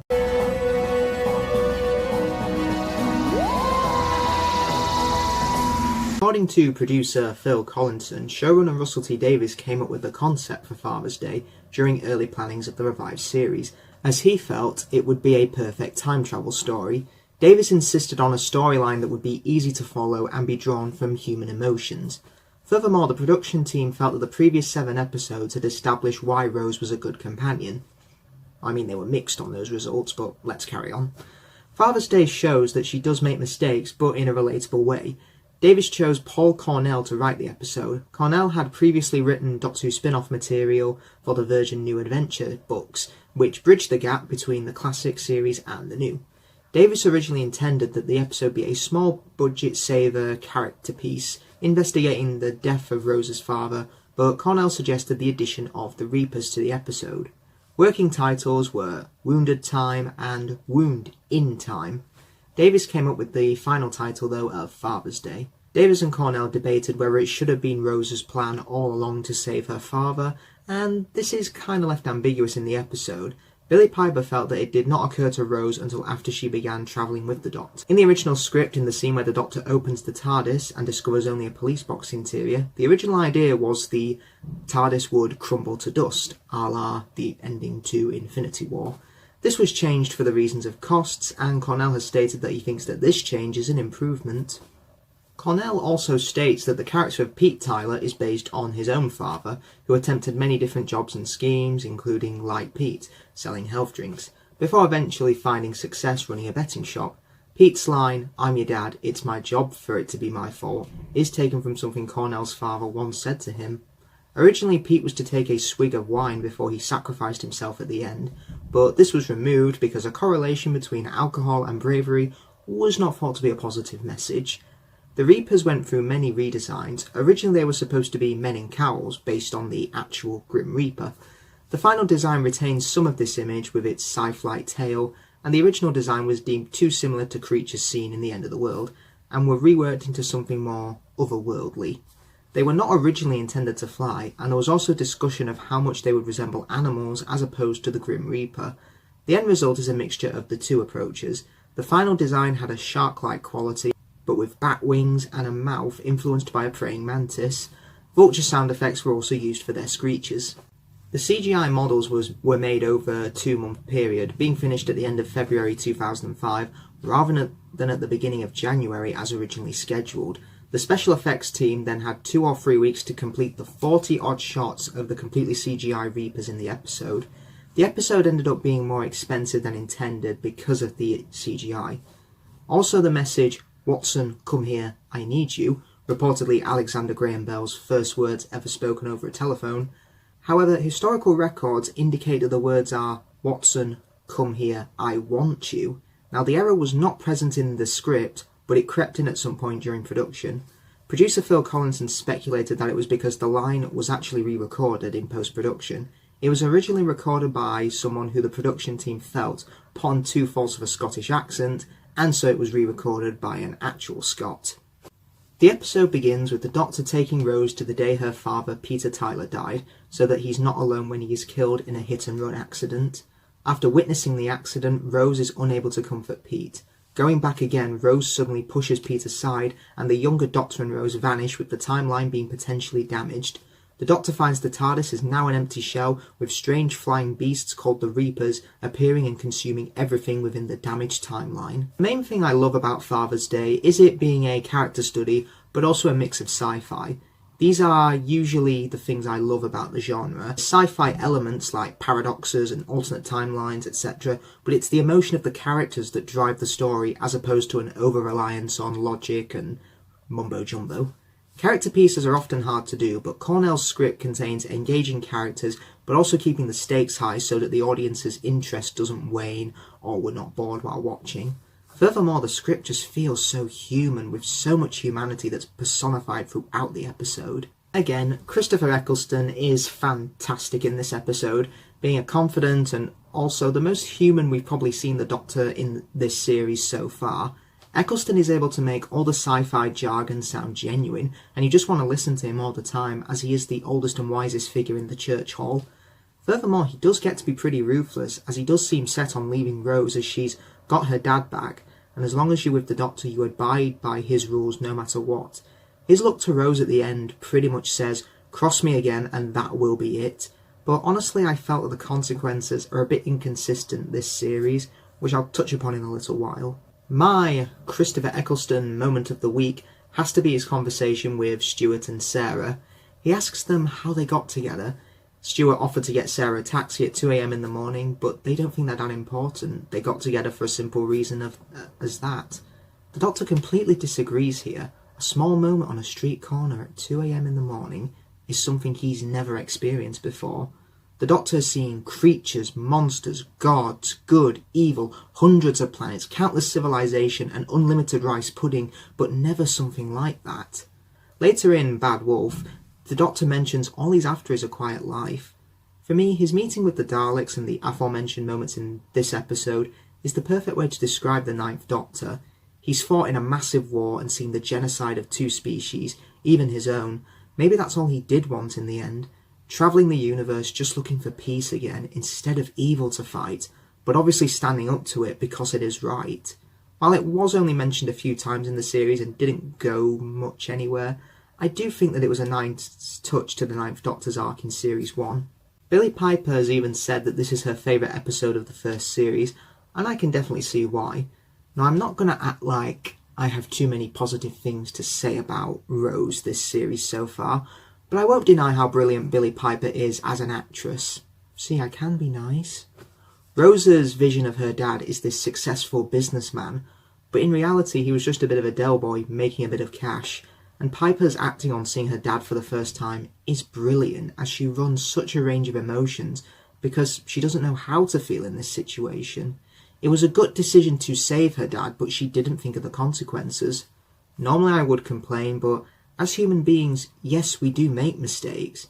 It's almost similar to how Marty saves his dad in Back to the Future. He wasn't thinking clearly, but he saw his dad in danger, and his gut instinct was to save him.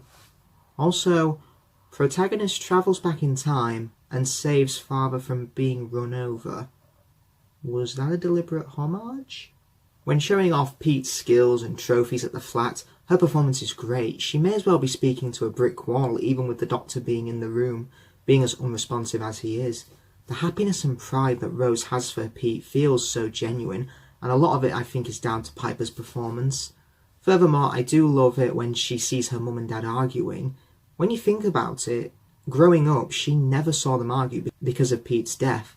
This is more or less the first time ever. She's been raised on stories about her dad was the most wonderful man in the world, but in reality, he's just a guy trying to make a living selling dodgy stuff. Though my problem with Rose is this. She doesn't really face the consequences of her actions. Yes, the Doctor does berate her for her actions, but she's still painted as the victim here. In the previous episode, Adam tried to change history, even though that was his first trip in the TARDIS, and yet Rose actively changes history in this episode, causing the Reapers to appear, and she's not even sent home again like Adam, and this is what, her 7th or 8th trip in the TARDIS? Is it just me, or does anyone else find that a bit dodgy? I mean, it probably is just me. But anyway, this is most definitely Billie Piper's finest hour. She's absolutely fantastic here. The supporting cast are also brilliant. Sean Dingwall as Pete Tyler is definitely the highlight for me. He feels like such a real person. He has hopes and ambitions that many would deem unrealistic, such as being a businessman selling products like health drinks and having an outside compartment for food. Or alternatively, you could just use a fridge. On the surface, he may be a Del Boy, but deep down, he's a man who just wants to provide for his family and earn a living for them. Furthermore, he asks such relatable questions about the future, like, has he gone grey, has he gone bald? That's what we'd all ask, or what do we look like in the future? When he sacrifices himself to save everyone, my heart always breaks when I watch it. He just realises how lucky he is before he dies. He managed to have a few more hours added on for when he was supposed to die, and even got to see his daughter all grown up again. It wasn't wasted at all, it was all worth it in the end, and no one on Earth got what he had before he died. But still, before he dies, he realises if he didn't have the time, he still really is lucky, because he has so wonderful wife and daughter. He realised the best things about himself thanks to the presence of the Doctor and Rose. And I hope you're keeping track of this, faithful watchers, because it'll all mean something in the end. Camille Cajuri is also great as Jackie. Her and Pete do feel like a genuine couple, and she doesn't realise how much of a great man Pete was until he was gone. Again, it feels so human. We can argue and row with our loved ones all the time, but sometimes we just don't realise how brilliant they are until they are gone. Her reaction to the Doctor telling her to check the doors is also pretty priceless. As I mentioned before, Stuart and Sarah are a pretty likeable couple. Again, they just feel like real people that you'd meet in the street. And I love how the Doctor feels they're important despite how ordinary their lives are compared to his. It makes the church setting more pivotal to the story. You genuinely want to see this be all over so they can get happily married. Production-wise, I love the look of this story. You genuinely feel like you've stepped into the 80s, and you can tell the production team went to great detail to make it look like the time period, with the cars, costume, and definitely the hair. The church interior is also visually appealing. I love the old aesthetic look of churches anyway, so that's an automatic win for me. The music is also great by Murray Gold. Rose's theme is appropriately used throughout and never feels out of place, hitting at the emotional high points of the episode without feeling too intrusive. The Reapers themselves look pretty good. They're obviously a computer-generated effect, but their unique design gives them a very good screen presence. Plus their screechers are genuinely intimidating and scary. However, the Reapers are also part of my problem with the episode. They're trying to give this episode even more stakes when I felt that keeping it small and focused on the characters would have been enough. We constantly get told throughout the episode that this is the end of the world, and while I get that this is to show the consequences of time being changed, I honestly feel it wasn't needed, as the execution just feels cliched and tacked on. But in all honesty, that's a minor quibble I have with this episode. It still works extremely well for me and isn't that much of a big deal, but I felt it was worth bringing up.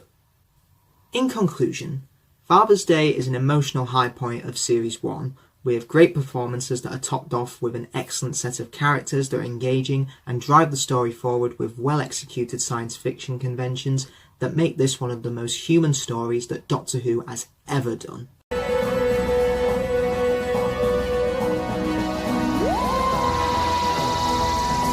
The episode originally had the working title World War II, but also early versions of the script quoted this episode's title as An Empty Child, being a reference to the very first Doctor Who story, An Unearthly Child, but was changed to The as to not sound too similar.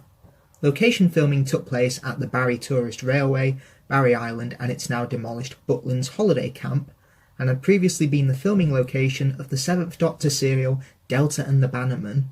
The sound of Dr. Constantine's skull cracking as his face changes into a gas mask was considered too horrific in its full form by the production team and was cut before broadcast.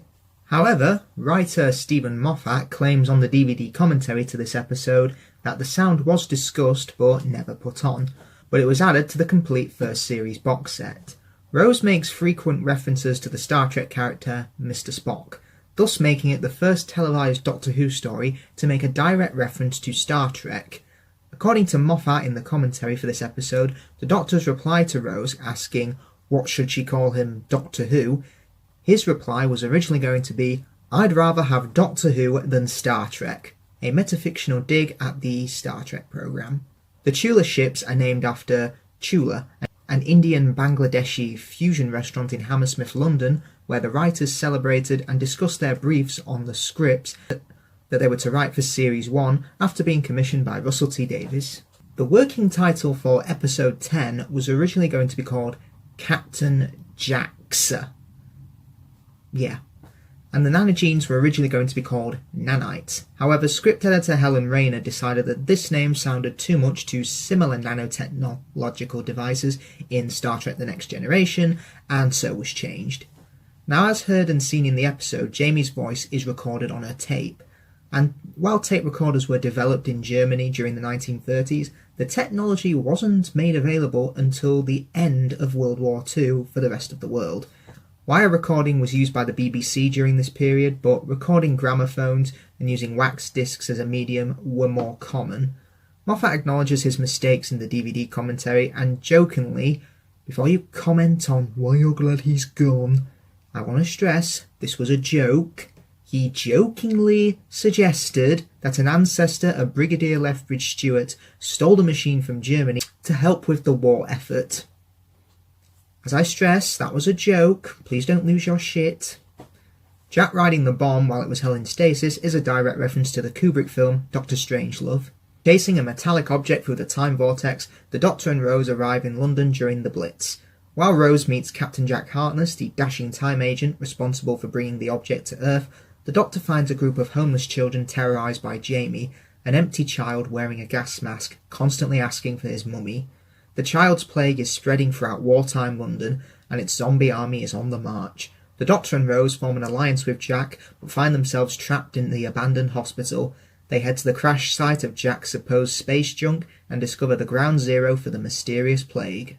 This story has a reputation for being one of the scariest in the series' history, and on this occasion I most certainly agree. Furthermore, this is the first story, not counting Curse of Fatal Death as that was a parody, written by Stephen Moffat, who would go on to be showrunner of the series from 2010 to 2017, and would write one episode a year for every series of the Russell T Davies era.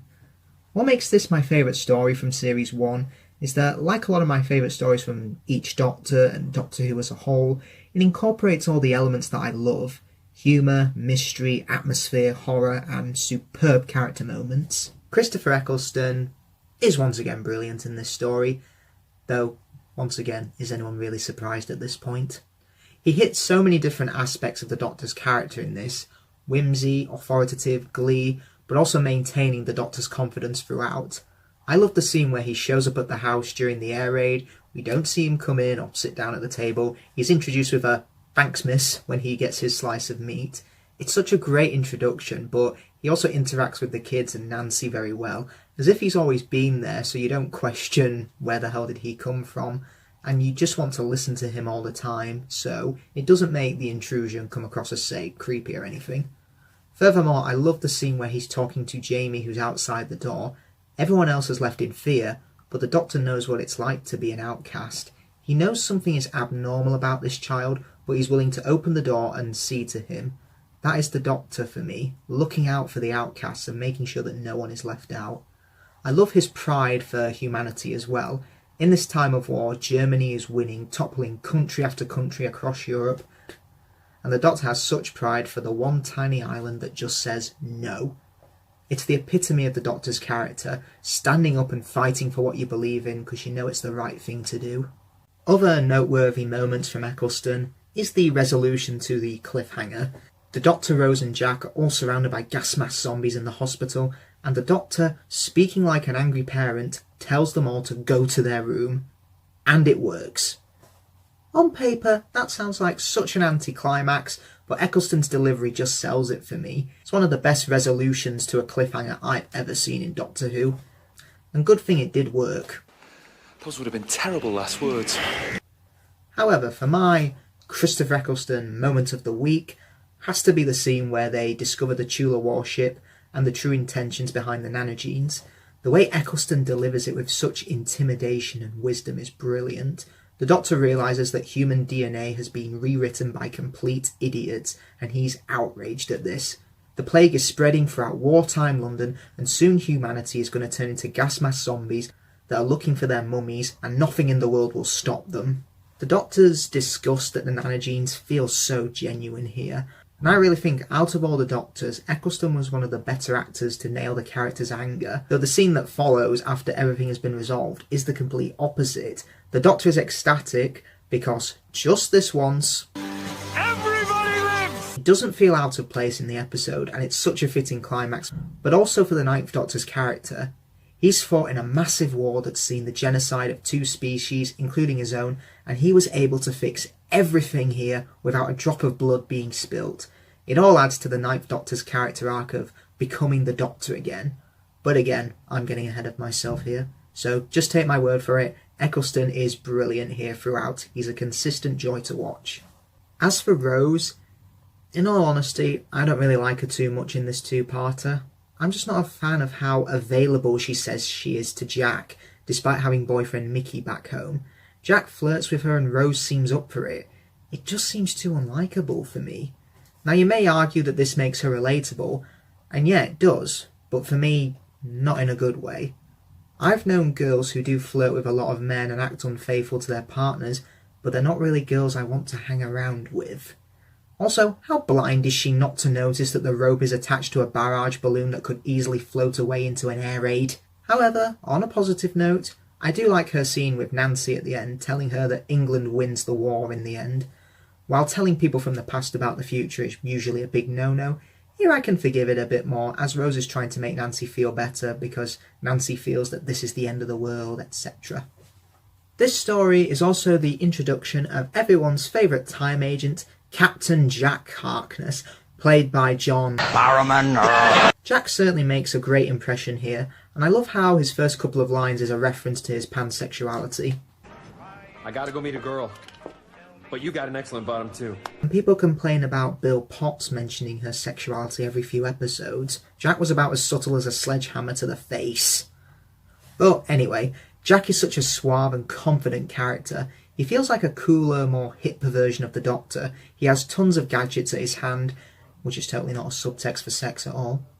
But deep down, he's a bit of a cowardly con man who's more or less out to make a profit and look out for himself, and humiliate the time agency that wiped 2 years of his memory. On a side note, has anyone noticed that that's never really been answered in the series? It's never been revealed what Jack's real name is on the series, as the spin-off Torchwood revealed that he stole it from an RAF captain at the time. But who knows, 14 years on, I doubt anyone else really cares. What I love about Jack's character as well is that he does become a better person by the end. He's willing to hold the bomb that would drop on the Tula ship, and is even faced with no escape and about to die. Irony. Luckily enough, the Doctor does save him, and he more than earned his place on the TARDIS by the end. The potential for character growth was there, and it would definitely be explored more in subsequent appearances, in this series and in reappearances. The supporting cast are also brilliant in this episode.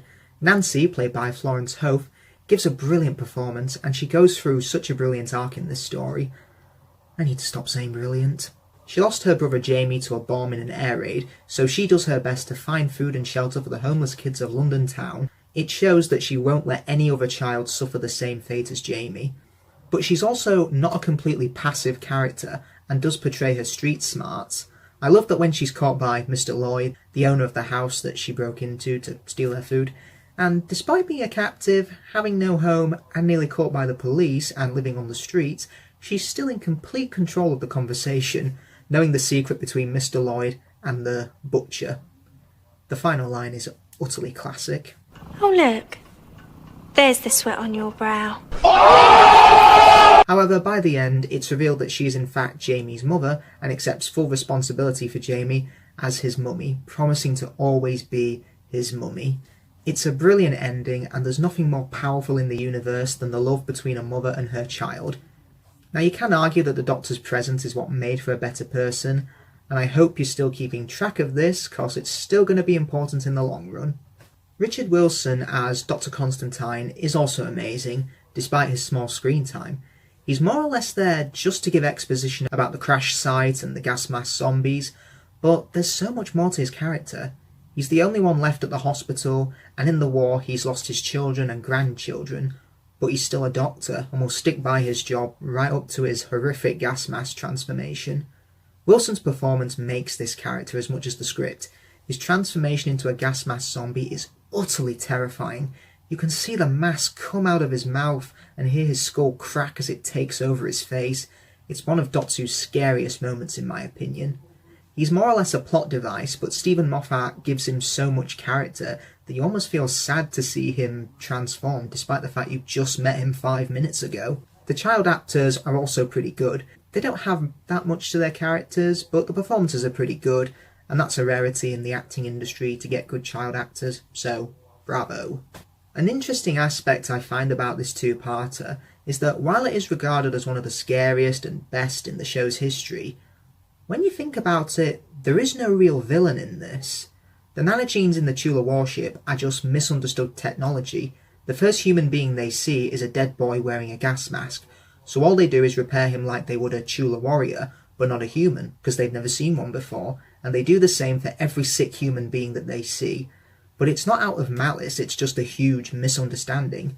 However, the stakes still feel high due to the virus becoming airborne by the last act, so it doesn't feel like a huge waste of time. The gas mask zombies in this are utterly terrifying. There's something so inhuman about a gas mask, but it's another example of taking a mundane object, like children or regular people, and just making it scary. It still gives me the chills even to this day. They also get great scares as well. They even managed to do the same scare twice in one episode and still make it effective. For example, in the hospital room, the Doctor, Rose and Jack listen to a tape of Jamie when he woke up, asking for his mummy, and it keeps going. We hear a flickering noise to symbolise the end of the tape, and we still hear the words, "I'm here, are you my mummy?" etc. And the Doctor realises that they're in the child's room, and boom, we see Jamie. But they even do it again, and it's still just as effective. When Nancy goes to see the kids, the scene starts with one of them, Jim, on a typewriter, and Nancy explains to them that they are not safe whenever they're with her. And the reason is because we still hear a typewriter clicking, despite seeing Jim, the one on the typewriter, next to Ernie, until Nancy asks why the typewriter is still going. It shows why the kids aren't safe with Nancy. It's still a great scare that's brilliant the second time round. And as the old adage goes, fool me once, shame on me. Fool me twice, shame on you. Production-wise, I personally feel that this is the best looking episode of Series 1, and it being set entirely at night and in World War II definitely adds to that.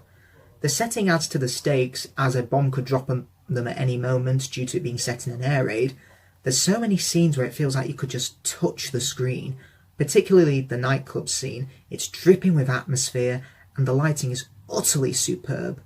James Hawes directs this story with such ease, and every scene oozes atmosphere and horror. I love how we see little by little of the child at the start. We see him from a distance, We see the shadow, we see him through the window and the front door, and it's a brilliant build-up to the eventual revelation. The green screen effects do show their age sadly in this, but the sound design during the Blitz is nothing short of spectacular. It sounds pretty accurate to what an air raid could have sounded like in those times. Murray Gold's music is also brilliant, hitting the right notes for horror, but also excitement when the episode calls for it. Fantastic stuff. So, to conclude, The Empty Child and the Doctor Dancers is a brilliantly written, multi-layered script with terrifying scares, superb production values, engaging characters, funny one-liners, and it's just an absolute blast to watch. You just never want it to end and wish that it could go on forever. And just this once, everybody lives!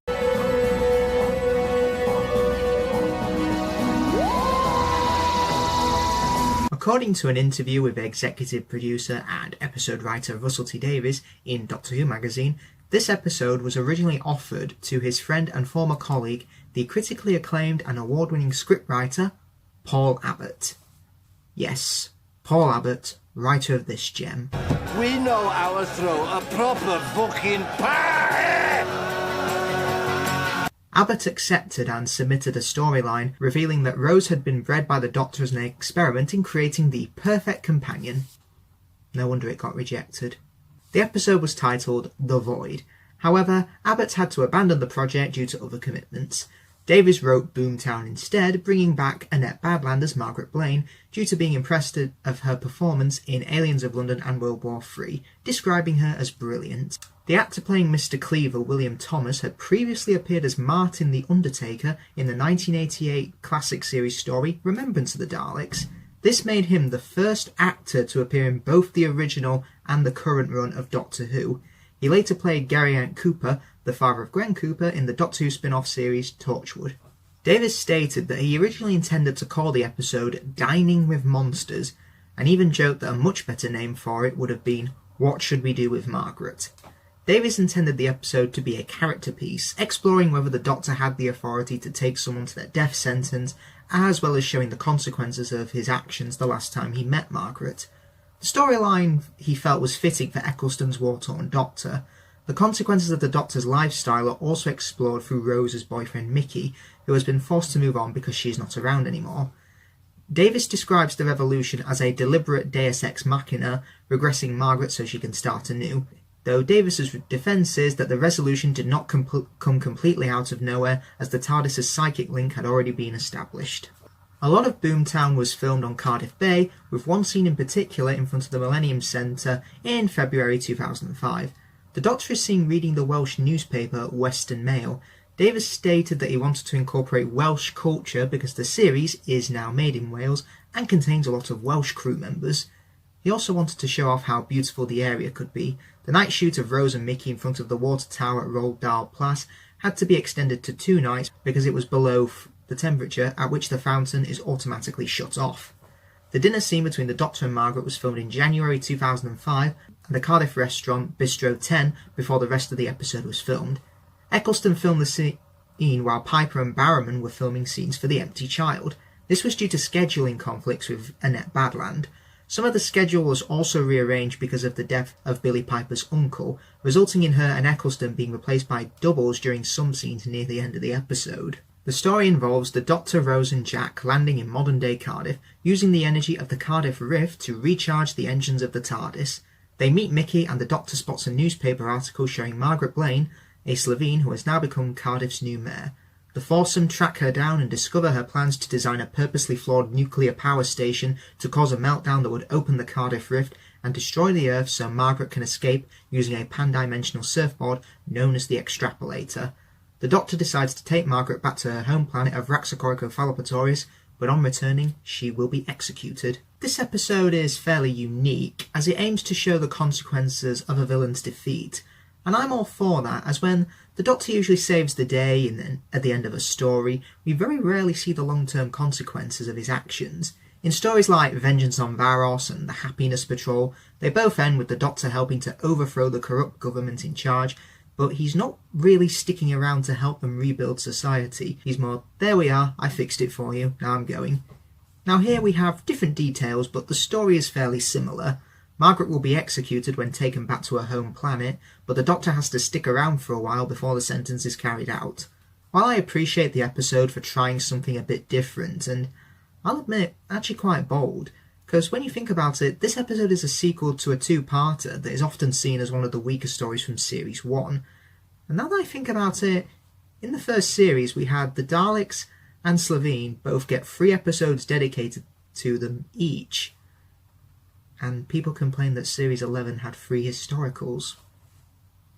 Now on paper, that sounds like it really shouldn't work, and while the climax is where I have most of the problems, the fact that the first 2 acts work as well as they do is pretty impressive in my opinion. As usual, Christopher Eccleston continues to shine.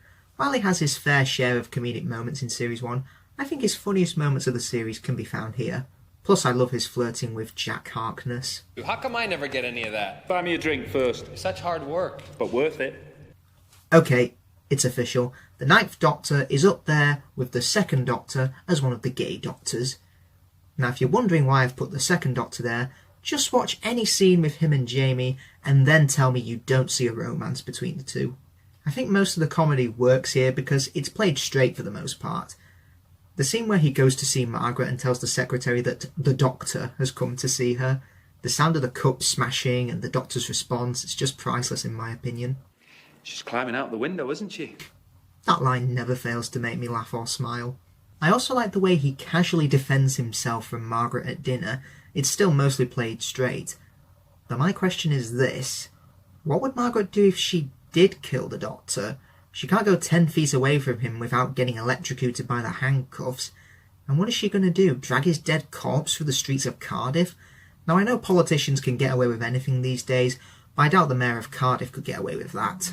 For my Christopher Eccleston moment of the week, it would be later in the dinner scene, where it takes a more serious tone. Margaret is pleading for her life and uses her sparing of Kathy Salt earlier in the episode to prove that she's a changed person. Or Slitheen. While the Doctor does believe her, it renders us nothing new to him. If you're a killer, every once in a while you do spare someone, because they smiled, had freckles, laughed, cheered, or begged for mercy. But Margaret has the upper hand in this conversation and rebuts, only a killer would know that. And I personally think that this look from the Doctor's face here says so much. It's almost as if all of the blood on the Doctor's hands from the people he has killed has emerged here. It's come to the surface. It's one of those rare occasions where we see the Doctor called out for his actions. Is he any better than Margaret for being the judge and jury when he's taken lives or lost people because of his own actions? As for our companions, we technically have 4 here, and in all honesty, they suffer quite a bit in this episode, but not really in a good way. Let's start with Rose Tyler. And in my opinion, this episode is the character at her absolute worst, and sadly I think this personality would only dominate her character in Series 2. Now let's recap all her bitchy moments here. Mickey comes to meet her in Cardiff, and let's not forget he travelled by train. Presumably he came from London, and going by train from London to Cardiff is very expensive. He meets with them and they all act so smug, and when they go off to explore Cardiff, Rose puts her arm around the Doctor right in front of her boyfriend. That's pretty awful, but that is nothing compared to her jealousy of Mickey moving on from her and meeting another woman. Hello? What do you have to be jealous about? You left your boyfriend, ran off with another man, met Mickey again with 2 men this time, one of who clearly wants to get into her knickers, and Russell T Davies has the balls to make her the victim in all this and have us, the audience, sympathise with her. What? Plus, when the rift opens, she leaves Mickey and just goes running back to the Doctor, leaving Mickey behind again. Maybe this would be the episode where she finally learns to respect Mickey, but no, it doesn't hold up because of her treatment of Mickey in The Parting of the Ways. But I'll get to that when I do. While we're on the subject of Mickey Smith, I really don't get why he's treated like shit by everyone around him. He is a character who has literally done nothing wrong, yet he's constantly written as if he's the bad guy wanting to take Rose from the Doctor. Though a lot of what makes this character sympathetic and likeable for me is the portrayal by Noel Clarke, who I think is such an underrated actor. The "you left me" speech is wonderfully delivered by him. This could have easily been whiny and unlikable, but delivered by Clark it just feels so real and genuine. My heart genuinely breaks for Mickey. He truly deserved better. Luckily, he'd become more than just Mickey the Idiot in the next series. As for Jack Harkness, I felt he didn't really have much to do in this episode, just there to give out scientific mumbo-jumbo, though luckily I think Barrowman can do it quite well, so it doesn't feel dull. However, his best moment for me, I think, comes at the climax. Margaret orders Jack to put the extrapolator at her feet, and before he does anything, he looks to the Doctor, who gives him a nod of approval. And there's no dialogue between Jack and the Doctor, but he obeys him with no hesitation. It is such a small moment, but it shows that Jack clearly trusts the Doctor and shows how strong their friendship is. Our villain this week is Blonfell-Foch Pasamir de Slevine from Raxacoricofallapatorius. Try saying that 3 times fast. But in all honesty, I always felt that Annette Badland was the best of the Slevine actors from that two-parter, and here she definitely gets more time to shine. This episode wants you to sympathise with Margaret, and for the most part, it does that pretty well. The scene between her and Kathy Salt is genuinely quite moving. Kathy has a life to go back to with her boyfriend and pregnancy, but Margaret is all on her own. Her entire family has been wiped out by the Doctor, and all she has left is to escape from this planet. And if I was to tell you that an alien sitting on a toilet would provoke sympathy from you, you'd probably say I was off my head, but believe me, this episode makes it quite effective. Though what I like about her plan is that the consequences of it would be massive and global, but here she's doing it because she just wants a lift. She would blow up a whole planet just to get a lift. To her it doesn't matter because the human race is just a bunch of ants compared to her. Annette Badland also nails the comedic moments. The teleport scene is pretty funny. Like the Doctor says, I could watch it all day. I do love the deadpan delivery when the Doctor asks her why she commissioned a nuclear power station, and she argues, "A philanthropic gesture. I've learnt the error of my ways." I don't know why, but the deadpan delivery there just adds so much comedy for me. Furthermore, I love her scene in the TARDIS when she wonders who can look her in the eye, as they're all technically her executioners. She really shines at the dinner scene, pleading for her life. It all feels genuine, and as I said before, rarely do we see the Doctor and a villain sit down and talk after being defeated. Twice in this case. Though I have some problems with Margaret. My first is this. How on earth was she able to become Mayor of Cardiff, demolish the Cardiff Castle, and commission a nuclear power station all within 6 months? Furthermore, isn't Harriet Jones Prime Minister now? She knows that Margaret took part in the events at Downing Street, so why hasn't she acted against her? Unless London really doesn't care about Wales. Wouldn't surprise me. Also, all of the aforementioned scenes at dinner I think are rendered pointless in the climax because it turns out that Margaret was lying through her skin suit teeth. She had a plan B all along about using the extrapolator to open the rift and escape, so all those great character moments before were all just lies. Furthermore, the TARDIS turning her into an egg, okay, I'm fine with that, and I don't care about it's not canon or some shit like that, but it's an alright idea. The problem is the execution. She didn't really deserve a second chance when you think about it, because she was lying through her teeth. Yes, it may have been what she wanted, but arguably it wasn't what she deserved. If she genuinely wanted to have a second chance, I could have bought that, but she didn't. Because Russell T Davies wanted to end this with a whole bang. The climax with this episode is my biggest problem with this story. The character stuff is just sacrificed and in my opinion completely botched because it resorts to a noisy end-of-the-world climax. Think of the problems I listed in my Father's Day review and times that by 10. It wasn't too much of a problem in Father's Day, but it's more of a problem here because the episode bends over backwards and sacrifices all the good character stuff for the cliches and noisiness. While Father's Day had more good in it than bad, this unfortunately doesn't have enough good to have me forgive it more. Production-wise, this episode is distinctly one of the cheaper episodes in Series 1, but there is some nice location work, and I think Cardiff Bay does look pretty beautiful at night. Though, any Welsh viewers watching, I'm pretty curious, does Cardiff actually look that good in real life, or is that just the power of good direction? I feel that Joe Ahern uses close-ups appropriately during the dialogue scenes. We get to see the actors' facial expressions and we know exactly what they're feeling, particularly at the dinner scene, so props to him. Murray Gold's music is very good as well. My favourite track is probably The Heart of the TARDIS when it's opened.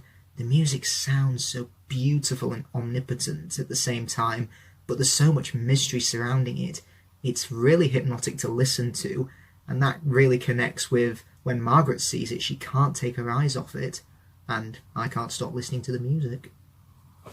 In conclusion, the first 2 acts of Boomtown are a pretty good character piece, with good performances and some funny comedy. While it's not heavy on plot, the moral dilemma of death is well presented here. However, once we do get a plot, the episode ironically becomes noisy and far less interesting, with the final act feeling rushed and written with such a huge cop-out. However, Cardiff looks nice and the first 2 acts make for good entertainment with an interesting major villain. So we could have had something better than this, and in my opinion we did with Father's Day, but overall it could have been a lot worse. You are live on your YouTube channel. Please do not swear. You have got to be kidding.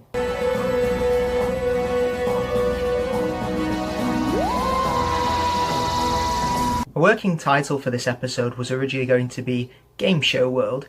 This was the last of the 2005 Doctor Who episode titles to be revealed, Bad Wolf. Prior to this, the episode was referred to in promotional material as The Parting of the Ways Part 1, with Part 2 eventually becoming simply The Parting of the Ways. The concept of the android and a futuristic version of the weakest link was pitched by Russell T Davies in his second meeting with the BBC about bringing back Doctor Who in 2000 or 2001. The idea had come from his trip to New York City for the launch of the American version of Queer as Folk, where he had seen a vast screen in Times Square with a gigantic Anne Robinson blasting us tiny mortals with her voice. He quotes, "The production team originally intended to show Jack's naked bum on screen. The scene was shot, but the BBC's editorial policy department stepped in and vetoed it. This is the only time that they overruled the production team during the 2005 series. According to the DVD commentary for this episode, the music that is heard as the Dalek fleet is revealed includes a chorus singing Ma Kore, which translates from Hebrew as what is happening. Russell T Davies mentions that the arc word for the second series of Doctor Who was mentioned in Bad Wolf, as well as being an anagram for Doctor Who. For example, one of the answers during the weakest link scenes was that the Great Cobalt Pyramid was built on the ruins of what famous old Earth institute? Torchwood is the answer, of course, and Torchwood is an anagram of Doctor Who, with the spin-off being created in 2006, set in modern-day Cardiff and involving a team investigating paranormal alien incidents, and featuring John Barrowman reprising his role as Captain Jack Harkness. This was the first episode in the series that was not given a press screening prior to the broadcast. The Radio Times stated, no preview tape was available for this episode, The Parting of the Ways. The episode, however, was screened for the BAFTAs on the 15th of June 2005. According to Russell T Davies in Doctor Who magazine, Jack was left behind because they wanted to explore the effects of the regeneration on Rose, noting that Jack probably would have taken the regeneration in his stride. Russell T Davies also stated that an alternate ending for this episode was written and filmed with the intention that it would be shown to press previewers to hide the secret of the regeneration. The idea was abandoned when Eccleston's departure was revealed much earlier than planned. The false ending would have featured similar dialogue to the televised final scene, but the TARDIS would have scanned Rose and the viewers would have seen the display read, life form dying. Davies considered this scene to be inferior to the one that we eventually got, but suggested that it could be an extra on a DVD someday. On the DVD commentary, executive producer Julie Gardner and Billy Piper briefly discussed this ending, which Gardner described as featuring Rose's death. Unlike Davies, Gardner expresses doubt that this will be issued on DVD, and it was not included on the Series 1 box set. David Tennant's portion of the regeneration scene was actually filmed much later than Eccleston's, and without the presence of Billy Piper. Tennant's segment was recorded with him speaking to a piece of sticky tape indicating Piper's eyeline, and then edited into the broadcast version. It was recorded on the 21st of April 2005. Christopher Eccleston's departure had been leaked early by the BBC on the 30th of March 2005, who claimed that he was scared of being typecast, which were his reasons for leaving. On the 4th of April, they admitted that this statement had been made without consulting Eccleston and were forced to apologise. In 2010, Eccleston denied the typecast claim, explaining that he was not comfortable in the working environment. He later stated that he could not get along with some of the senior people, and according to the Sunday Mirror, an interview for BBC Doctor Who website was taken down after his departure was revealed that Eccleston had planned to stay for 2 or 3 more years. David Tennant was offered to replace Eccleston when he was watching a pre-transmission copy of Casanova with Russell T Davies and Julie Gardner. David actually believed that the offer was a joke, though he accepted the role after he realised that they were serious, and he was announced as the 10th Doctor on the 16th of April 2005. So, after all the production is out of the way, and my god that was a lot, let's talk about the story. The Doctor, Rose and Jack become separated with no TARDIS and must fight for their lives aboard the game station. However, the true perpetrators are revealed to be an army of 500,000 Daleks that have manipulated humanity for hundreds of years. As the Daleks attack the game station led by their Emperor, the Doctor finds himself helpless as he sends Rose home while Jack faces the huge Dalek army. But only 2 words are puzzling the Doctor here. Bad Wolf. As a finale, Bad Wolf and the Parting of the Ways most certainly delivers, and it really does feel like the end of a series here, which is what a finale should be in my opinion. We have a culmination of a story arc, a semi-sequel to an earlier episode, and the return of an old enemy that we've already seen. This is what I love most about Russell T Davies as a writer, the scale of everything and how everything feels big in so many areas, and this episode succeeds with flying colours in my opinion. For the final time, I am most definitely going to say, of course, Christopher Eccleston is absolutely amazing as the Doctor, and my is there so many fantastic moments to choose from in this brilliant 2-parter. His best moments in Bad Wolf come from his anger at how corrupt reality TV has become. It's now a glorified slaughterhouse that he more or less helped create. After the defeat of the Jagrafess in the long game, Satellite 5's news channels were shut down and humanity became far worse because of the Doctor's actions. It's a good idea seeing the long-term consequences of his actions, but my problem is it didn't really go anywhere in the story. It's mentioned once that he made this world more or less, but it's not really brought up again. Now I am going to cheat here and give Eccleston 2 moments of the week. My first moment of the week comes from the cliffhanger to Bad Wolf, and in my opinion this is one of Doctor Who's greatest cliffhangers ever. The Doctor establishes contact with the Dalek fleet and the Daleks tell him not to interfere or they will exterminate Rose. So, with 500,000 Daleks and no help or defences whatsoever, what is the Doctor's response to all this? No. That's what I thought. He gives the Daleks an ultimatum here. He is going to save Rose, the Earth, and wipe out all of the Daleks despite having no weapons, no plan or defences, no backup worth a damn, but he swears he will do it. I mean, where do I begin with this moment? The way Eccleston adjusts his jacket when the screen comes up, the comical hello, and the way his eyes are totally fixated on the screen all the time. The Doctor is at his most helpless here, but arguably he's at his most dangerous when left off the leash. This cliffhanger is more or less one for the Daleks when you think about it. How on earth will they get out of this one? Now before I mention my favourite moment from the Parting of the Ways, I should talk about his shining moments throughout the episode, and funnily enough, they contain 0 amounts of dialogue.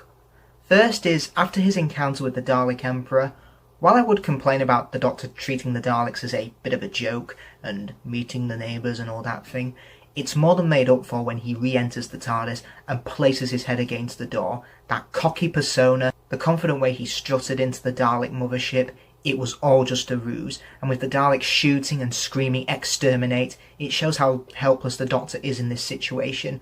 We don't see the Doctor's face or his expressions, but we just know exactly what he's feeling here. It's remarkable. Another great moment is when he sends Rose home. Again, it starts with the Doctor being so confident in his plan, but he stops in his tracks, looks at the machine that made him who he is, and he sends Rose home. Again, no dialogue, but we know exactly what the Doctor is feeling. It's just fantastic. The ending, of course, I love how he declares himself a coward, not a killer, as he can't bring himself to wipe out the Daleks, and humanity, as Satellite 5's transmitter covers the entire Earth. It makes sense, it's a huge broadcaster.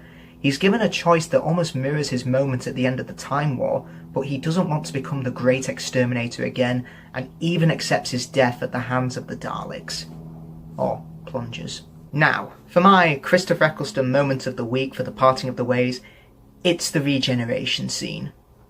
Come on now, is anyone surprised? Now before I talk about the scene itself, I'm going to ask you, what has the Ninth Doctor's arc been throughout Series 1?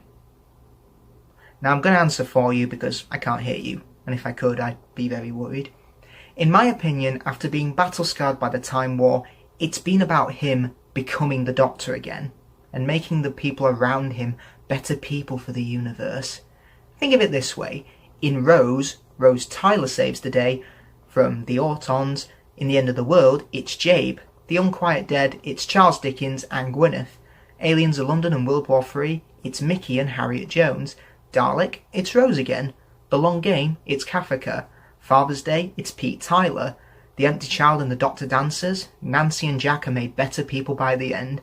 And in Boomtown, now you could argue Margaret changed, but the execution was kind of clumsy. Anyway, my point still stands that all these people became better people because of the Doctor's presence. I love how the Doctor is able to change, knowing that he's made people better for once, and he can save Rose, but he will do it himself because it's the right thing to do. That is the Doctor in my opinion. I adore practically everything about the regeneration scene. I mean, 14 years later, it's still not been topped in my opinion. The fact that he goes out with such happiness is fantastic. It reassures the audience, who, the majority have probably never seen this changeover before, that this is still going to be the same man, just with a different face. Now before I finish my thoughts on the Ninth Doctor, I just want to say, he was fantastic. Absolutely fantastic. And we could not have asked for a better actor like Christopher Eccleston to bring Doctor Who back into the 21st century. As for our companions in this two-parter, Rose again, I have mixed thoughts on. In Bad Wolf, while her smug attitude at the weakest link is a bit insufferable to start with, she does learn the truth behind the games. I do feel for her a bit more. She's stuck in a reality TV show where the questions are from her future and she won't know the answers. It keeps the stakes high in my opinion. Her death is also pretty effective because of the Doctor's reactions. Everything around the Doctor slows down. The audio, we barely hear the chaos going around him, but we feel the Doctor's shock at all this. However, her worst moment for me comes from the parting of the ways. Wanting to get back to the Doctor and save him, she says in front of Mickey that there's nothing for her on Earth anymore. Look, Rose, I get you want to get back and help the Doctor, but there's no need to say that in front of Mickey. Yeah, he's a bit of a klutz and all, but he's nice and he worships the ground you walk on. In fact, I'm surprised Mickey helps her after that. However, on a nicer note, I do think Billie Piper is absolutely amazing in this episode. Her sadness and grief does come across as very genuine, especially her moment with Jackie when she tells her about meeting Pete in the past. It's an example of how good the Doctor is and what he can do. Her speech about making a stand and saying no, it's pretty much the epitome of Series 1. As I said, those ordinary people that I mentioned earlier made the universe a better place because they stood up against what was wrong, despite having no interest when we first meet these characters, but the Doctor's influence made them better people. My only gripe with this arc is that I don't think he made Rose a better person. I mean, she even gets jealous at Linda when her and the Doctor shake hands. I mean, how dare anybody else speak to the Doctor? But, to end on a better note, Billie Piper is simply an amazing actress. She's been fantastic, even if Rose hasn't. The finale also reveals that Rose herself is more or less Bad Wolf. She scattered the words in time and space as a predestination paradox to bring her back to save the Doctor. While I would say it's a Deus Ex Machina when the TARDIS literally appears out of nowhere, Rose raises her hands and the Daleks disappear, there are still consequences to all of this, as it would kill Rose, but the Doctor does take it out of her and puts it back inside the TARDIS, and unfortunately it costs him a regeneration. Jack Harkness is also brilliant here, getting a nice mix of innuendos and pure badassness. His what not to wear scenes are pretty funny, Am I naked in front of millions of viewers? Absolutely. Ladies, your viewing figures just went up. Ha! He's talking about his penis. Where were you hiding that? You really don't want to know. Ha! He hid it up his ass. Not to mention, he also gives the Doctor his first male on-screen kiss. Doctor Who, pushing a gay agenda since 2005 and not just 2018. But in all seriousness, he is so damn awesome when fighting the Daleks with a machine gun. When he volunteers to defend the Daleks from the Doctor to give him more time to complete the Delta Wave, he knows he's a dead man when he starts. Heck, he's the last man standing at the end of it all. He will fight until he has a crappy tiny pistol left, but if it means buying the Doctor more time, he will do it. Jack trusts and respects the man he knows and will fight to the death for him. While it's true, yes, he does come back at the end because of Rose's powers, even if he remained dead at the end of the episode, it would still be a fitting end for his character. He started out as a cowardly con man, only out for himself and looking for a profit, but with his sacrifice he became such a more honest person because of meeting the Doctor. There's no "this is my death" speech or "this is the end." He died like everyone else on the game station, but thematically he will hold the Daleks back as long as he can, because he knows it's right. Fantastic. Now our villains for the finale are of course the Daleks, and I am going to be honest here, 14 years later, it has yet to be topped as their best appearance in the new series. The entire army and their spaceships look amazing, and as characters themselves, they are on top form here. Their mission when getting to the game station is stopping the Doctor from completing the Delta Wave that would wipe them out, and they must head to the top floor, only going up. However, a group of humans are left on floor 0, and they go down and exterminate all of them, because they detected life forms that aren't Daleks. It's so ruthless, it's so hateful, but it's what the Daleks are, and that is just brilliant in my opinion. The Dalek Emperor model is also a thing of beauty. The design just looks so grand and terrifying at the same time. I'm really glad they went with a practical model because it looks amazing. The deep voice provided by Nick Briggs is equally as intimidating, and it gives the Emperor such presence. Furthermore, how this Dalek army came about is equally as terrifying. The Emperor constructed them out of remains on humans who lose on the game station, 1 cell in a billion used to create a Dalek mutant. They were made out of something that isn't them. They hate their own existence, and that is an utterly terrifying enemy to face. We saw what one Dalek was capable of in the episode Dalek. Now there's 500,000 that hate everything, including themselves, and that is utterly terrifying. The supporting cast are also really good here. I love Jo Joyner as Linda Moss. She's just such a sweet person, as the Doctor describes her. After escaping the Big Brother house, she asks to come with the Doctor, and he agrees. Now you can see why she would want to travel with the Doctor, as the Earth is just a ruin now. Half of it is living in famine, half of it is living in gluttony. Not far from our own Earth. The world has been a living hell. She's willing to help the Doctor defend the station against the Daleks, but it does cost her her life in the process. The Daleks attempt to cut through the door, but they appear outside the window instead. We don't hear the words exterminate, but from the way the lights flash, we know it's saying that, and they kill her. The Doctor's face at hearing this is just so heartbreaking. Such a shame that Linda wasn't a companion. Martha Hope as the controller is also really good. The image of a young girl wired into the mainframe of this giant game station is pretty horrific. Her whole life being controlled by the Daleks. When the Daleks discover her betrayal, they kill her. If you notice, there is a smile of relief on her face when she dies, because when you think about it, the only way she got her freedom was her death. That's so bittersweet, but it's so pretty effective as well. The male and female programmers are a pretty good couple. The male programmer asks her out for a drink before they face the Daleks. They almost know that they're going to die, but they at least made the promise of a date in case they get out of this alive. But sadly, they don't, and that's pretty sad. Now that I think about it, so many people died in this episode. Did Eric Saywood write it or something? From a production standpoint, this episode definitely has the look and feel of a finale, packed with such great action scenes when Jack and the crew fight the Daleks. They look and sound so brilliant. The Dalek ships do look great, even in CGI 14 years later, and while I said the Dalek Emperor looked great, I also love the mutant in the middle. We get so much expression out of a small tentacle blob, it just looks really fierce. I love how it's wired into the mainframe of the mothership, symbolic of how it's manipulated humanity and rebuilt the Dalek race for centuries.